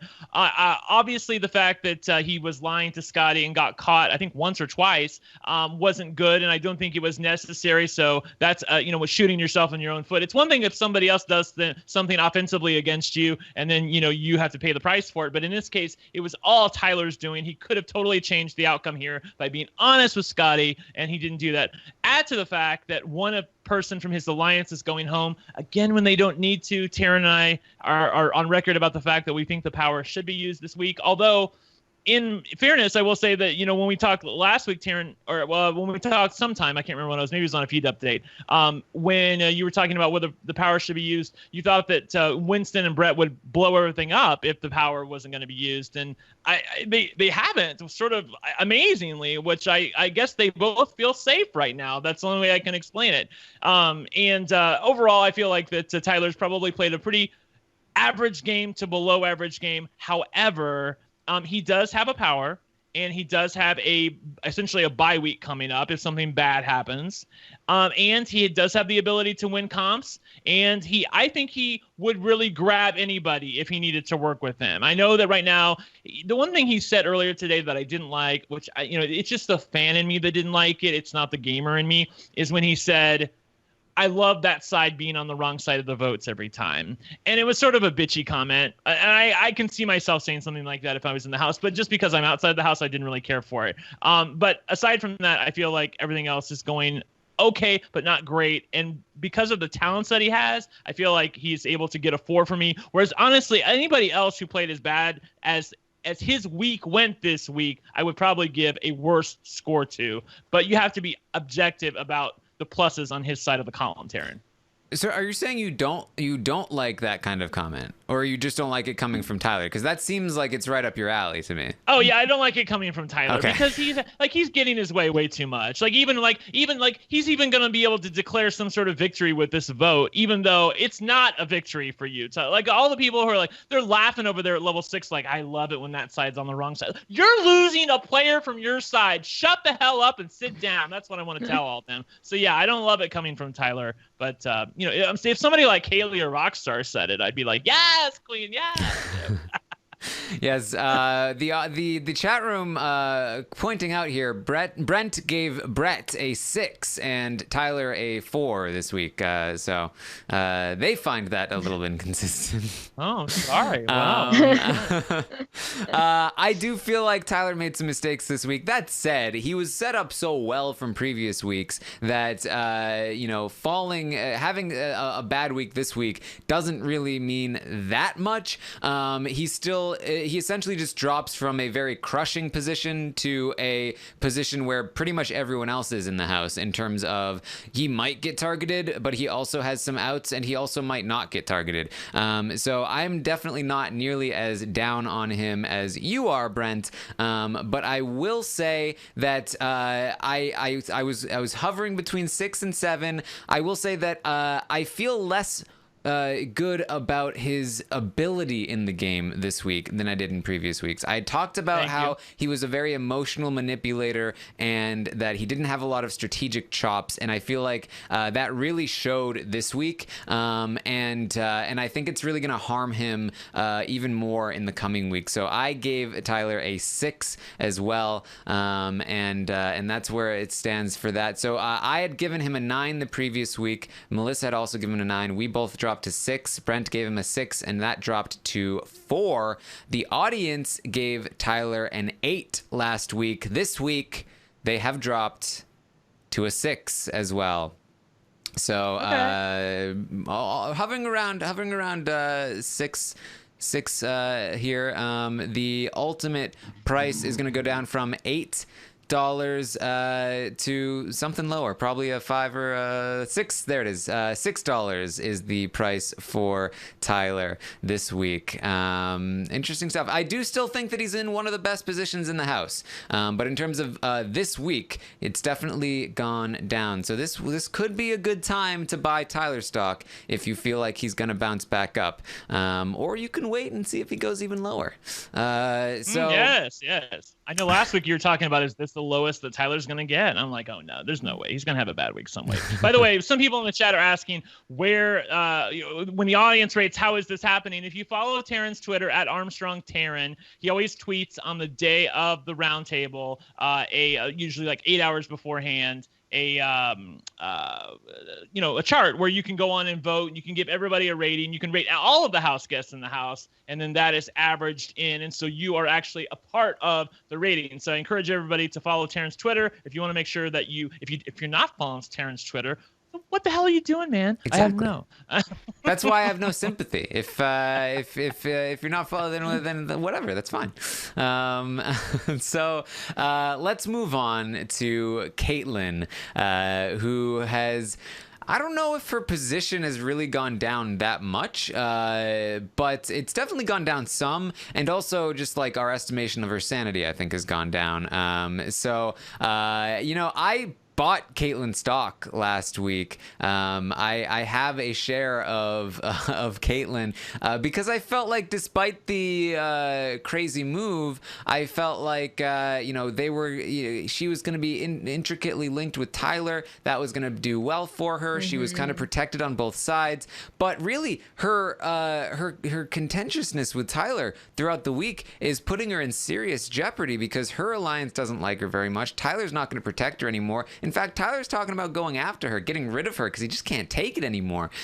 So in my estimation, Kaitlyn has gone pretty far downhill. And not to mention the fact that just her antics this week, I don't think I can see Kaitlyn winning this game. I just don't. I don't know anybody who would give her a jury vote thinking, yes, she is the deserving winner of our season. I can't think of anybody that would give their vote to her over anybody else. That said, I mean, I said that of Josh last season, I think. I felt pretty similarly to Josh very early on, at least. So I don't want to go too crazy. But right now, it's down. I'm giving her a 2. I feel not great about Kaitlyn. Melissa, where are you on Kaitlyn? I'm gonna give her a 3 because I think she's definitely gone down from last week, but I feel like there are some people who would keep her around just because she's a crazy person and she would be like a shield in front of people. So I think that, I could see some people keeping her around. I could understand, like, okay, Tyler has been saying we got to get her out, and a few other people have been saying we got to get her out. But I can also see people being like, yeah, but because everyone wants to get her out and she's not going to win, let's keep her. So, I'm going down to a 3, but I'm not going quite down to a 2 because a 2 I gave to Winston, and Winston's probably going home. So, yeah. I gave her a 1. Are you ready for that? I gave her a 1. I mean, I have never seen somebody who's so bad at social dynamics as Kaitlyn. She's just awful, and she thinks she's great, and that's the worst part. I mean, in one fell swoop, she has managed to become somebody that both sides agree on is somebody that they can get rid of, and then they want to get rid of. They honestly can't stand her. She is an absolute cannonball. She is exactly what Swaggy called her. She is a nut. She's even worse than Winston in some instances, because I do feel like that Winston is self-contained for the most part. It's like a small blow up and then it goes back down again. Whereas Kaitlyn, it's just like a volcano, like the one in Hawaii that just keeps erupting day after day after day. I agree with Taran. Look, we're looking at people. What are their chances to win the game? I do think there's a chance that, as Melissa correctly notes, that people could look at her and go, well, she's not going to win anything and nobody likes her, so let's keep her around. Sure, fine. But as far as winning Big Brother with this crowd, I don't think there's any chance in hell that happens. I'm willing to put my flag in the sand right now. She ain't winning Big Brother. I give her a 1. You heard me. Girl, bye. Yes. So people are asking, is that the first 1 that's been giving out? No, actually, Brent gave Swaggy a 1 last week. I believe that was... yeah, we knew he was going home. Yes, I believe that was the first one. So that's in previous weeks, or sorry, last week, I gave her a 4. Brent gave her a 2. Melissa gave her a 4. And the audience also gave her a 4. This week, the audience, again in lockstep with me. Man, audience, stop copying me. A 2 for Kaitlyn. Oh my God. Here from the audience. So not looking great for Kaitlyn or her shares of stock. So the audience is wanting me to make sure that you know that you apparently switched me and Melissa. Apparently Melissa is me and Melissa's numbers for Kaitlyn are switched, so you might want to take a look at that, because we don't want to, put any slander against Melissa that she gave Kaitlyn a 1, and I wouldn't want that to happen. Yes, Alexandra is manning the charts here, doing wonderful sorry, I work. apologize. And I didn't want to call anybody out on the podcast. Oh, I'm sorry. I thought it was you. I thought it was you. Sorry, Alexandra. She made this chart. She mans it behind the scenes while I do this. So thank you so much to Alexandra. It's very easy to put a number in the wrong place.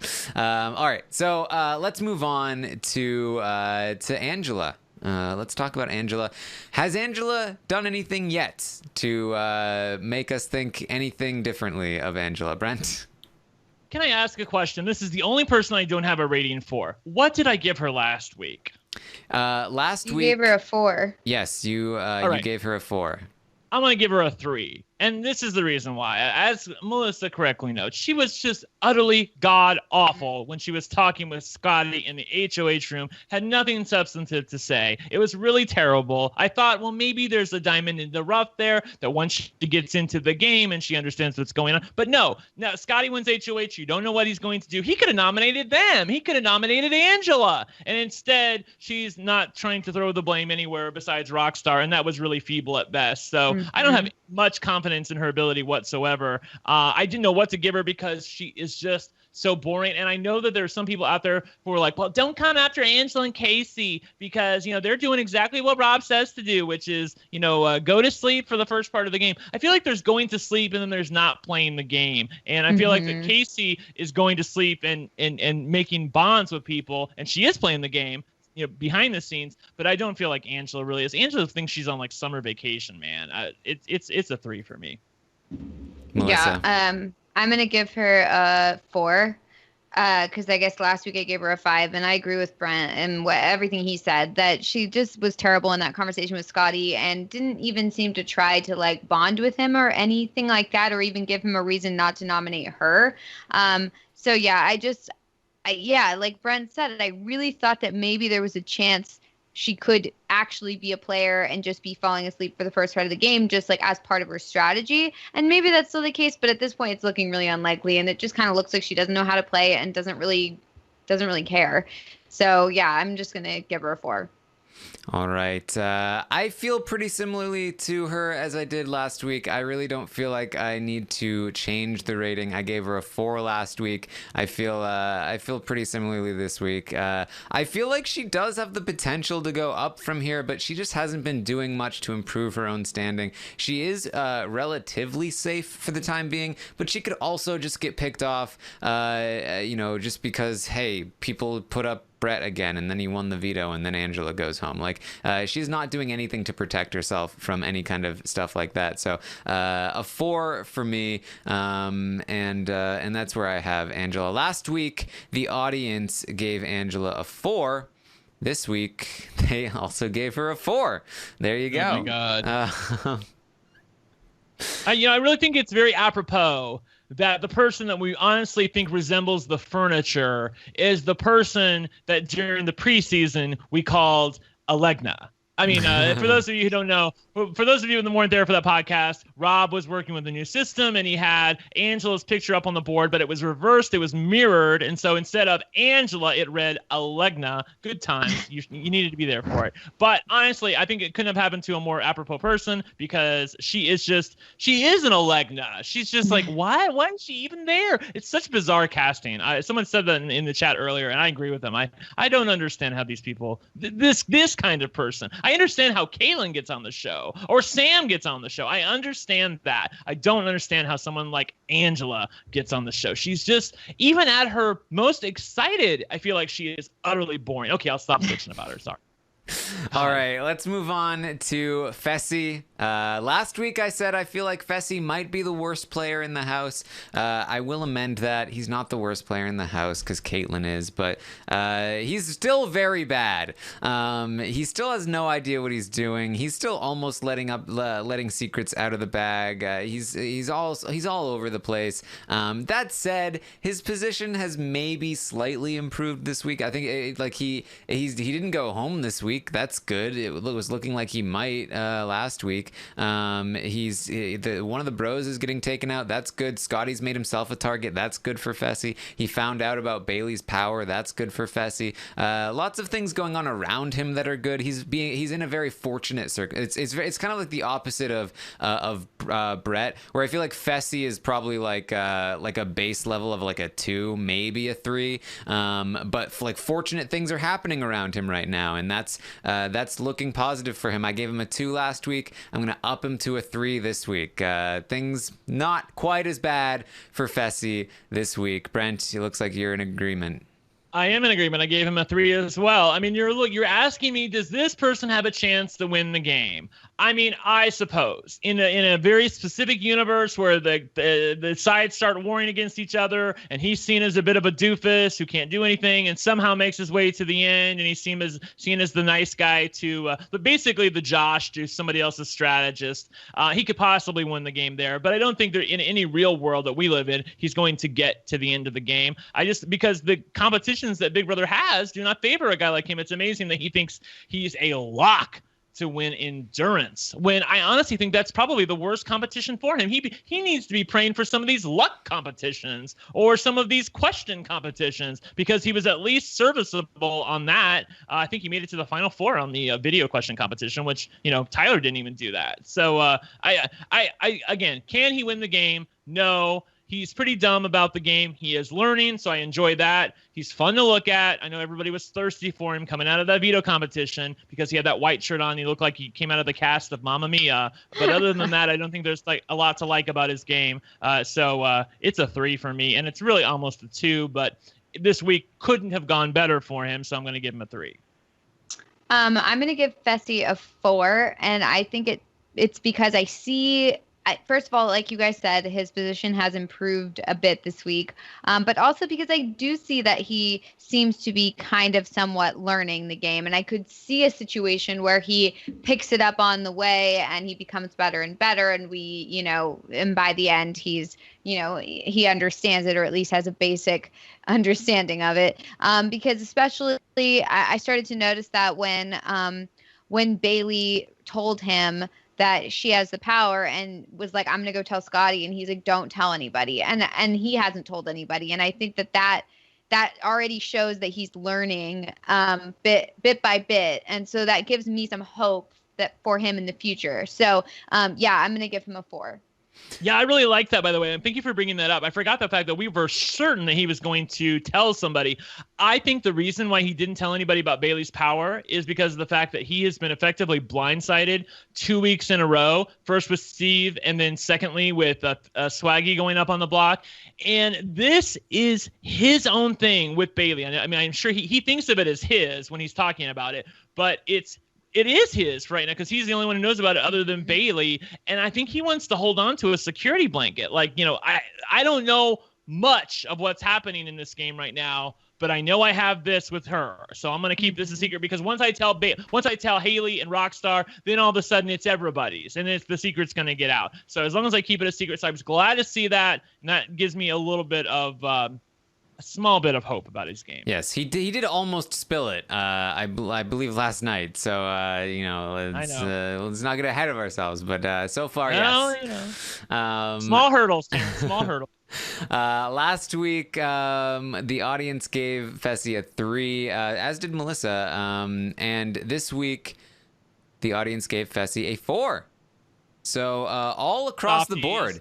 He has gone up 1 point for every single one of us. Brent and I gave him 2s. This time we gave him 3s. Then Melissa and the audience gave him 3s, and this time gave him 4s. So Fessy's price is going to go up from $3 to $4.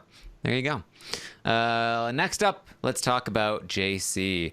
We were all decently high on JC. He's gone up from $5 to $6. Last week, I gave him a 6. Brent gave him a 7. Melissa was a 5. The audience a 6. So we're all hovering around that sort of 6 area. This week, though, it seemed like things were not quite as smooth for JC. He got caught in a couple of things. He was a little bit more all over the place than usual, but none of it really landed on him. He seems pretty slippery for the moment, and nothing really landed and caught him red-handed. So, Melissa, how do you feel about JC this week?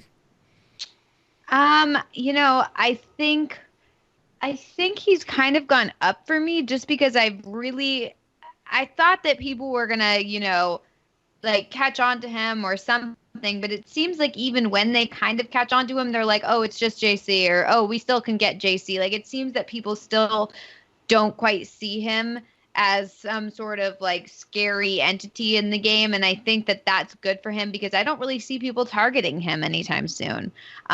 It's possible that his name will get brought up, but I don't see people actually going after him and trying to target him because why? So, I think I'm going to give him a 6 this week. Yeah, I gave him a 6 as well. I feel relatively positive about JC's game, and I think it's been growing as the weeks have gone on. He has an ability to lie to people and make them believe it, which, again, as I mentioned, is a quality that not everybody has in the game. So many other people look guilty when they do that, and JC, he just doesn't. I feel like you want to believe him because he's so cute and so small and so cuddly, and he knows that people think of him so small and cute and cuddly, and I feel like that he uses that to his advantage. He's shown to me to be an effective ally to Tyler, and I do feel like would probably stay over Tyler, although I don't know about that. I mean, I'd have to think about it, but I do feel like overall he's probably in a pretty good position overall. And I said overall twice, but whatever. JC, I gave you a 6. Yes, I gave him a 6 last week because I felt like what he was doing well, and it was working for him. But it felt like he's on the brink of disaster. That's how I felt last week. This week only reinforced that idea to me, that he's on the brink of disaster because it almost happened this week, and I feel like it's going to happen, which is why, despite like I'm still in the same spot where I feel like I would give him a 7, but I just feel like he's on the brink of disaster, so it's back to a 6 for me on JC. The audience last week gave him a 6. They felt just around that same area. This week, though, a little bit further down on JC. They were probably a little more scared about what happened, almost getting caught with Brett, and so they gave JC a 5 this week. Excellent. Yes, there you go. So stock price stays the same for JC. Let's move on to Kaycee. Another person I feel like maybe has moved a little. I don't know. Who knows? I feel like she's been doing pretty well. We were pretty high on her last week. We've always been, pretty decently high on Kaycee, but this week it seemed like was her coming out week in terms of really just showing that she does have some strategic prowess. She knows how to talk to people, and it's all looking very good. Kaycee is probably one of the safest people in the house, despite being potentially one of the most dangerous people in the house. So I feel very good about Kaycee right now. I'm still looking for that kind of like killer instinct. Can she take the reins? Can she cut people? I don't know. But I feel very good about her position right now. And so I'm going to give her a 7. I also gave her a 7. I really like what I saw from her this week, even though, like I said, the conversation with Scottie was really terrible. But otherwise, I feel relatively positive about her game. She has multiple alliances with different people, some of which are legit, some of which are not. But she seems convincing in all of them, Melissa. And overall, I like the way that she talks. She doesn't get too bent out of shape. I do think that the competitive fire is there. She is a football player after all. And I think that once this game gets moving a little bit further, I mean, basically, no one's really lied to Kaycee yet. Not in a way that she would feel personally betrayed by. I do feel like that once that happens, she's going to be like Monica on Big Brother 2, like it's on, and so I'm hoping for that. I'm going to keep with my 6 because while I do think she's making bonds with people, I haven't seen anything in her yet that makes me think that she would actually like play the game or really care about it. So it just reminds me of Matt from last season when it was like he would say certain things and you'd be like, oh, he's got it in him, like he's going to turn it on, and then he just never did. And I'm just afraid that it's similar with Kaycee, where it's like she can see what's going on, but then like will she ever act on and actually make a move and actually become like part of the game? I don't know. So right now I'm just going to keep with the 6 and just see. Okay. All right. Last week, the audience gave Kaycee a 5. This week, the audience feels a bit better about Kaycee. In fact, a lot better about Kaycee. The audience has given Kaycee a 7 out of 10. So a 2-point jump for Kaycee this week. I again in lockstep with the audience here. I agree with you. So I'm in lockstep with the audience as well.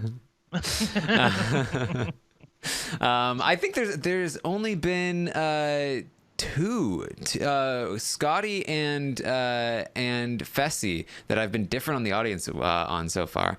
So man, stop copying the audience. It's rigged. I'm stalking him.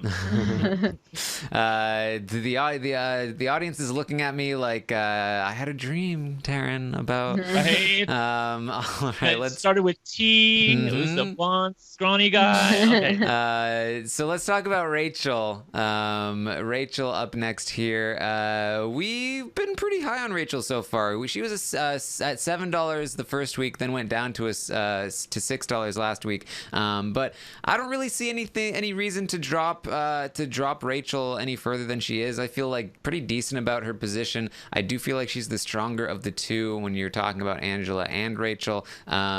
She showed some potential in competitions. So I'm basically where I was last week. I have her at a 6.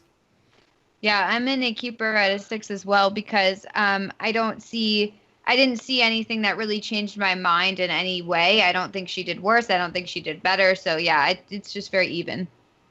Yeah, her conversations with some of the people in the house this week, I felt like were pretty good. And I mean, she's a fan of the game. She's done nothing to get involved in any of the drama whatsoever. She's probably going to get her way this week with Brett staying. And so I still like what I'm seeing from Rachel. Did I give her an 8 last time? What did I give her? Last time you gave Rachel a 7. Okay, I'm going to give her a 7 again. I think I do feel even better about her game this week compared to last week because she was effectively able to keep her cool on a week where somebody from her side is going home. But I don't feel that much better about her overall. But I do feel like she's in this game for the long haul, and I totally can see her as the winner. All right. The audience last week gave her a 5. This week they went up to a 6. They're feeling a little. They're starting to feel better about Rachel as we go along here. So that is going to keep her at $6 for Rachel. Next up, let's talk about Rockstar. Rockstar, who this week did not get as many 10s. I will say. I feel the initial shock of like pro Rockstar people, I think, has gone down. So let's talk about her. Has she improved her game at all? Because we were all pretty low on Rockstar last week. Brent and I gave her 2s, Melissa a 3. The audience was a 5 on Rockstar. I'm very interested to see where the audience landed on Rockstar this week. Brent, what do you think? Has she gone up or has she gone down? I gave her a 3. I honestly forgot that I gave her a 2. I don't think she's done really that much better this week. But she has had some good conversations with Scottie as the current head of household. Although she opened up her mouth so much at the beginning of the week, I almost gave her a 0, which I don't even think is possible. But she's so terrible. Like, I mean, Scottie just won HOH. You don't know what she's going to do. She's saying he's an evil genius mastermind in front of every flipping person in the house. It didn't matter who was in the room. She was saying that. It's amazing to me that really wasn't that didn't indict her more. It was only because of the house's stupidity and Tyler somehow either forgot about it or wasn't there in the room when it happened that she really didn't get hammered with that. I don't think in any universe that Scottie was putting her up, but still, it was a dumb thing to do, and I would have shook her if I was in the house. Said, "What are you doing, girl? Like, why are you saying stuff like that when people like Kaitlyn are in the room?" She just, as Melissa notes, she just spouts off of the mouth. However, I do think there is a path for somebody like this to get to the end. If a break or two goes her way and then other people start worrying about other targets and she obviously can't win anything. I mean, she's certainly a nice presence in the house who I can see people voting for at the end. And she has an identity about her that I do feel like would cause people to want to vote for her. So I feel a little bit more positive about her, but I couldn't remember what I gave her last week, and so I gave her a 3. Okay. I feel just as bad about Rockstar as I did last week. I feel like her position has not improved. She still remains one of the top targets on her side, even though she absolutely shouldn't be, because it's not like she's the most threatening person on that side. I socially, competitively, what have you. And I don't see her being able to win in the end. She talks all the time about how she doesn't ever talk to half the house. She has no relationship with the other side of the house. I can't see any of them wanting to vote for her at the end because they don't even know who she is. They don't like her. They feel like they have no relationship with her. She's shown no indication that she wants to try to create relationships with those people. Yeah. So I have her down at a 2. I just do not feel great about Rockstar. Melissa, how do you feel? Yeah, I'm going to keep my rating the same. I feel better about her than last week, but I don't feel like it's better enough that it would make it go up a full number. So I think that there are less people there. At the end of last week, it was like everybody was saying, I want to put Rockstar up. I want Rockstar out. She's got to go. And now I feel like there's less people saying that. So I feel like that's an improvement. But at the same time, I don't feel like she's fully taken the target off her back. I don't feel like she's fully made relationships with anyone else or fully gotten herself in with any group or any people besides just the people she's already been going with. So, I feel like she has marginally improved, but not enough that it would make me go up a full number. Okay, the audience last time gave her a 5. They were, again, I think unusually high on Rockstar. This week, they've slowly started to go down. They have given her a 4 this time. Still higher than any of us, but starting to see the light, maybe. Starting to have that reactionary bit of voting go down. All right, let's talk about Sam, our final person here.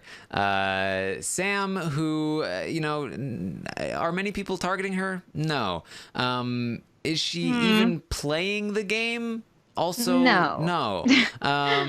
So I don't. Sam is just like Sam is somebody that I think really finally this week we discovered like what is she even doing in this house? I don't know if she's ever gonna get her head in the game. She is like off in the clouds.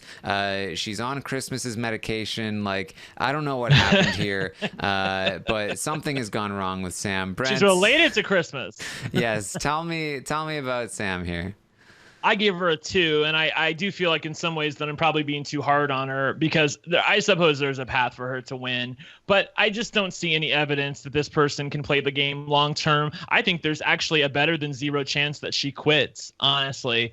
She just doesn't seem cut out for the game. I think that once things really get terrible in the house and somebody screws her over, I do feel like there's a chance that she would have a bad reaction to it. Again, you're asking me, can this person win the game?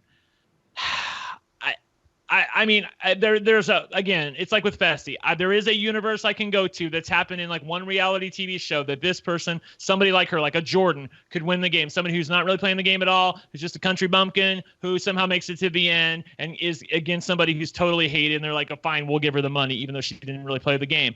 Other than that, though, I don't see a real path for her. And so that's why I gave her a 2. Yeah, I thought that she was starting to play the game this week when she had talked to Brett up in the HOH or something, but then I still don't know what that was about or why or what the deal was with that. Do we know what the point of any of that was? I just feel like there was none. She's just a crazy person. Yeah, as Taran noted on the feed update. Yeah. Yeah, she thought that Brett had a power and that he was going to use it to mercy kill her. Okay, yeah, okay. Well, I thought that was all her playing him or something. So I was like, okay, what's going on here? Trying to figure it out.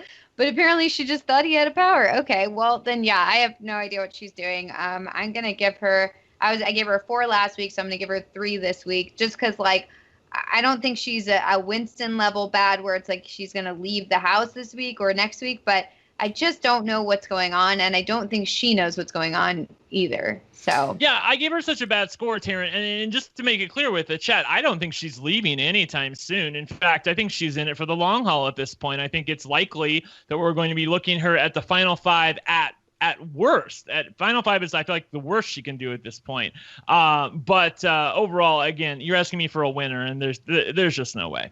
Yes, I also gave her a 3. Last week I gave her a 5 because I felt like there was still potential there. I feel like in terms of what she's shown me with her ability, that has gone down for sure. Just not looking great for all the reasons we've mentioned. So yes, down to a 3 for me. The audience gave her a 6 last week. Audience was very high on Sam last week. This week, they have gone down to a 4. So the audience is similarly on a downward spiral here with Sam. Her stock price heading down from $5 to $3. It looks like. So not looking great for Sam stock. If you own any of that. All right, that is the stock watch. That is the prices. Now it's time to start buying. Time to start looking into who we want to spend the money on. I currently have $20. Brent has 19 and Melissa has 16 to spend. If you want to get the full value of the $10 next week, you need to have $10 or less at the end of this week. So you want to spend at least as much as that. Melissa, what are your thoughts? I'm gonna buy a Tyler stock for sure. Okay. I feel like he's dropped down enough that I'm willing to buy it. And then I also think I'm gonna buy a. Let me just buy that for now. Let me think about it for one second. I'm debating between a couple people. Okay, Brent, how are you feeling? I am going to buy, excuse me, a Bayleigh stock and a Scottie stock. So Bayleigh is currently selling at $7, and I'm going to buy 1 share of her.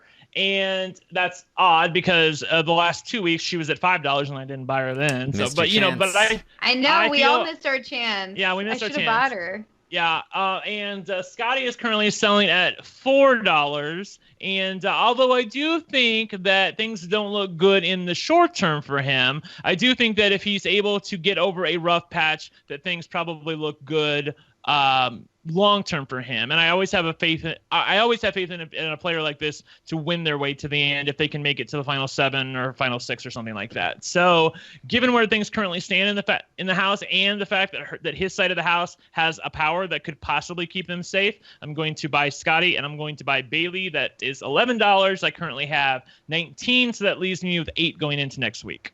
All right. Melissa, any further thoughts? Yeah, I was debating between Bayleigh and Rachel. And I think I'm going to go with Rachel just because she's currently at a 6, which is lower than Bayleigh's 7. And I see the potential for her to increase in the upcoming weeks. So I'm going to buy Rachel. All right. I've been thinking about this. I'm definitely going to bite on the Tyler stock here at $6. I feel like this is a pretty good price. It could go back up. And then I also agree with Brent about Scottie. I feel like he is justifiably down right now, but I do feel like he has a lot more potential than most of the other people that are that low to go back up. So he might be a good deal right now. So I'm going to buy some Tyler and some Scottie, which is going to bring me back down to 10, and I'm going to leave it at that for now. And that's our stock watch. There we go. Heading into next week, we'll be very excited. Can't sell my my Kaitlyn right now unless I want to take a $3 loss, but I'm definitely looking. If Kaitlyn ever goes back up. Right. When you sell a stock, do you get half of what you bought it for, or half of the what current it's price? Oh, so you'd only get $1? Yes, so I'd lose $3 because I bought her at 4. Yeah. Yeah. That's bad. Yeah. That's why we made it like this, so we can't do what we did last year, which is like, oh, Jesse's about ready to go home. Yeah, I'm gonna trade that stock. Yeah. Yeah, not quite. All right, there we go. That was the stock watch. I hope you guys enjoyed it. There was also a bonus question at the end of the stock watch. It was an optional question. It looks like 22 people did not answer it of the over 1,000 people. They're probably so dumb they didn't see it. Oh, sorry, did I say that? So I asked, who is your favorite player? I was very curious to know because obviously, there's the Jokers polls, there are other polls, but I was wondering, like, what does the audience of Rob Has a Podcast think? Thank you. How are they feeling? And I was kind of surprised by the results, especially given the sort of vocal nature of some of the people who are very anti-Tyler, because Tyler was by far the leader in this question. He had about 35% total of the of all of the answerers.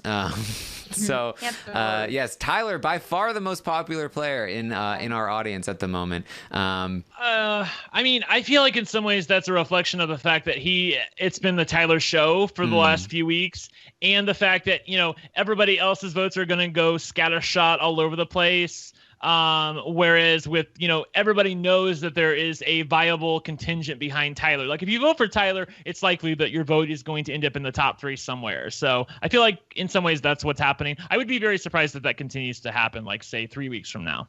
Yeah. Well, what was the second highest person? I'm curious. So yes, the second highest person shouldn't be that surprising, but a bit lower down here was Bayleigh.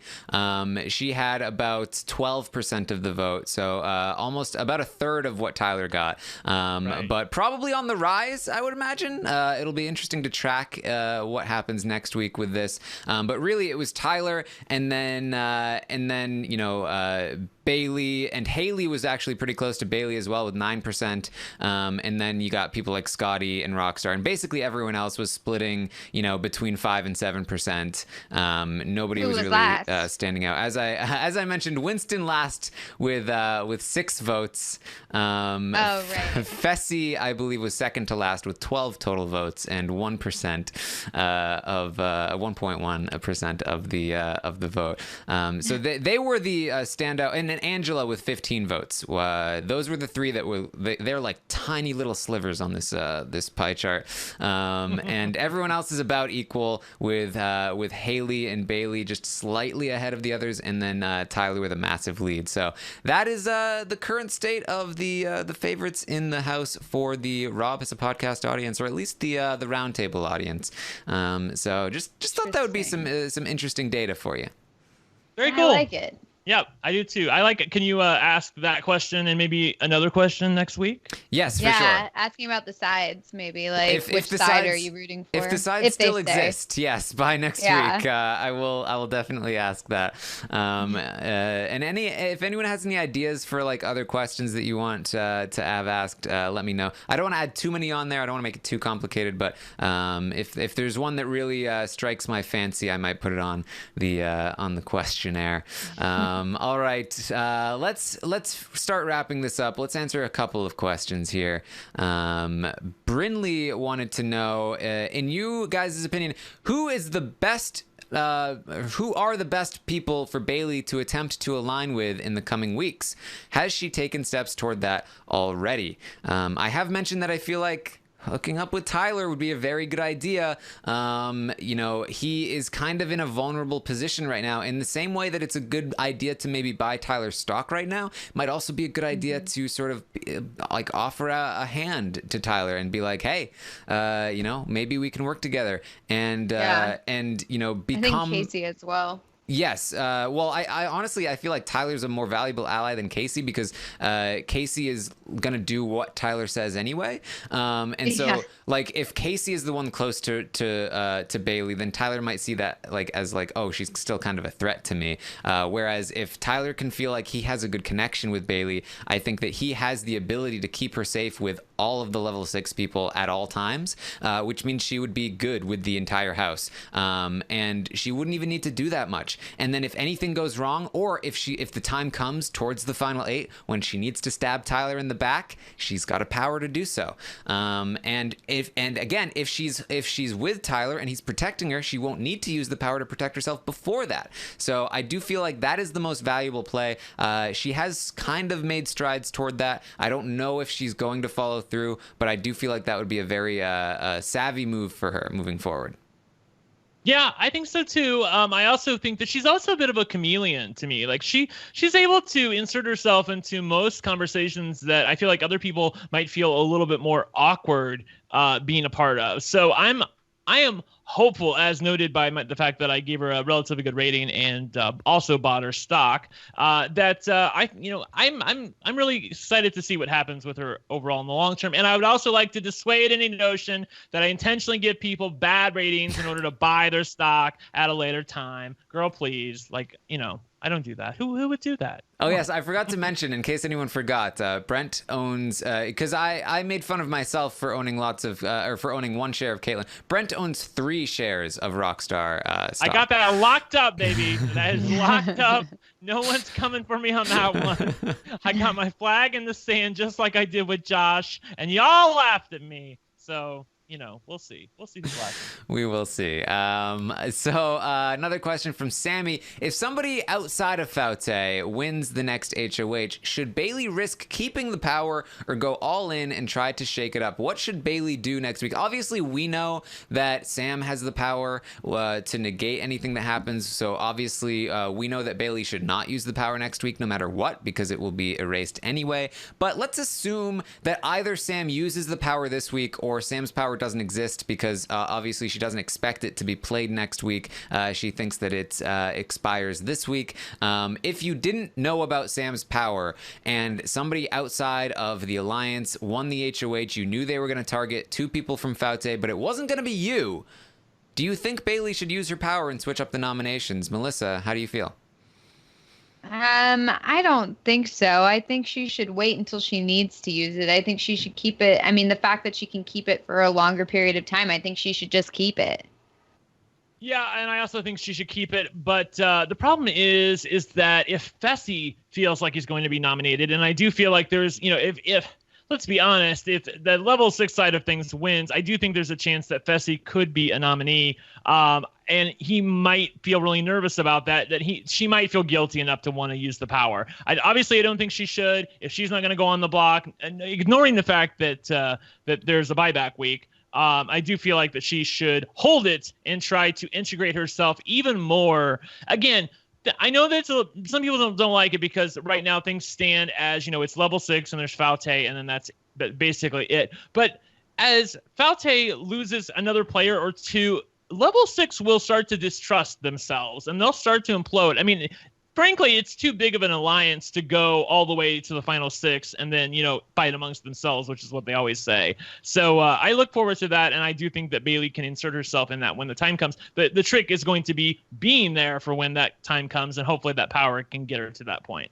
Yeah, I mean, I think it is another tricky spot where I'm not a huge fan of the fact that she told Fessy, especially since like that relationship doesn't seem to be like really blossoming that much at the moment, at least. So she didn't really get that much benefit from it. And I think he would expect her to use it to save him, and normally I wouldn't. However, you do have to be careful if you're Bayleigh. If you know that you are a potential replacement nominee, then maybe it is worth using it preemptively, because you can't use it to prevent a replacement nom. So if you knew that, say, Brett won the HOH and he's nominating Fessy and Rockstar, but then if Fessy wins the veto, then he's nominating you, then it does make more sense for you to use the power to protect yourself, because if you then put up, say, Tyler and Kaitlyn, then there's only one person that Brett can put up, and that person would probably be Fessy or Rockstar.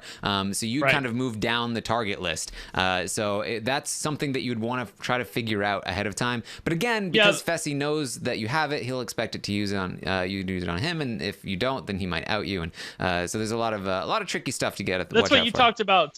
You talked about with Mary on the podcast about using it offensively or defensively. That's what we're talking about defensively. Is you're really not trying to make a big move in the game. You're just trying to make sure you float down the target list some, so that when the renom comes up, you're not really an option for the HOH. Yes, and I don't think it should really ever be used offensively. I think that it's too valuable as a defensive tool in case you need it. And then in the last week, if you didn't need it for 8 weeks, then go ahead and use it then. Like whatever you want to do. So we also got a question from Ashley: if JC or Kaycee wins the HOH, who should Tyler convince them to put up? What is best for his game? Who do we think Tyler would go after in that scenario? We know he's talked about Rockstar, but he's also not feeling great about Kaitlyn right now. He also doesn't feel great about Fessy a whole lot, at least. We know he's kind of onto Bayleigh. He suspects she might have a power, but she's been putting some work in there, so he may not target her. Melissa, where do you think he might go? I think he would go for Kaitlyn. I think that it makes sense for JC to do it. Kaycee too, probably. I just feel like Tyler would convince them that she's just too crazy. She's a liability. We got to get her out, and they would be on board with that. So I would absolutely see Kaitlyn being the one to go if they won. Yep, I would concur with that. Although I do think that's going to be a lot messier in the practical than it is in theory. I mean, it's easy to say looking at they can get Kaitlyn out of the house, but even though she knows that Sam's power is going to come into play, she's going to be an absolute wreck. She's going to look at who betrayed her, just all sorts of stuff. So, I mean, I'm here for it with my popcorn, but it's going to be a mess inside the house. Yes, I also think there's a chance he might go after Scottie if he finds out what Scottie has been saying about him. That could be a little dangerous. So watch out, Scottie, as well. Any final thoughts before we start wrapping this up? No. I can't believe it's only been like 2 weeks. I can't believe we've only lost 2 people so far. This has been so exciting and crazy, and I feel like I've been watching for like months already. So I'm really enjoying this season so far. Yeah, me too. I've said enough good things about this season, so I'm gonna wait to let it percolate a little bit more. And Kaitlyn, please, I'm not at all. I wouldn't be unhappy with the Kaitlyn HOH next week. I'll just say that. would be pretty crazy. Yeah. All right. Let me know if you have any ideas for a hashtag. I'm seeing Kaitlyn for the Taran show.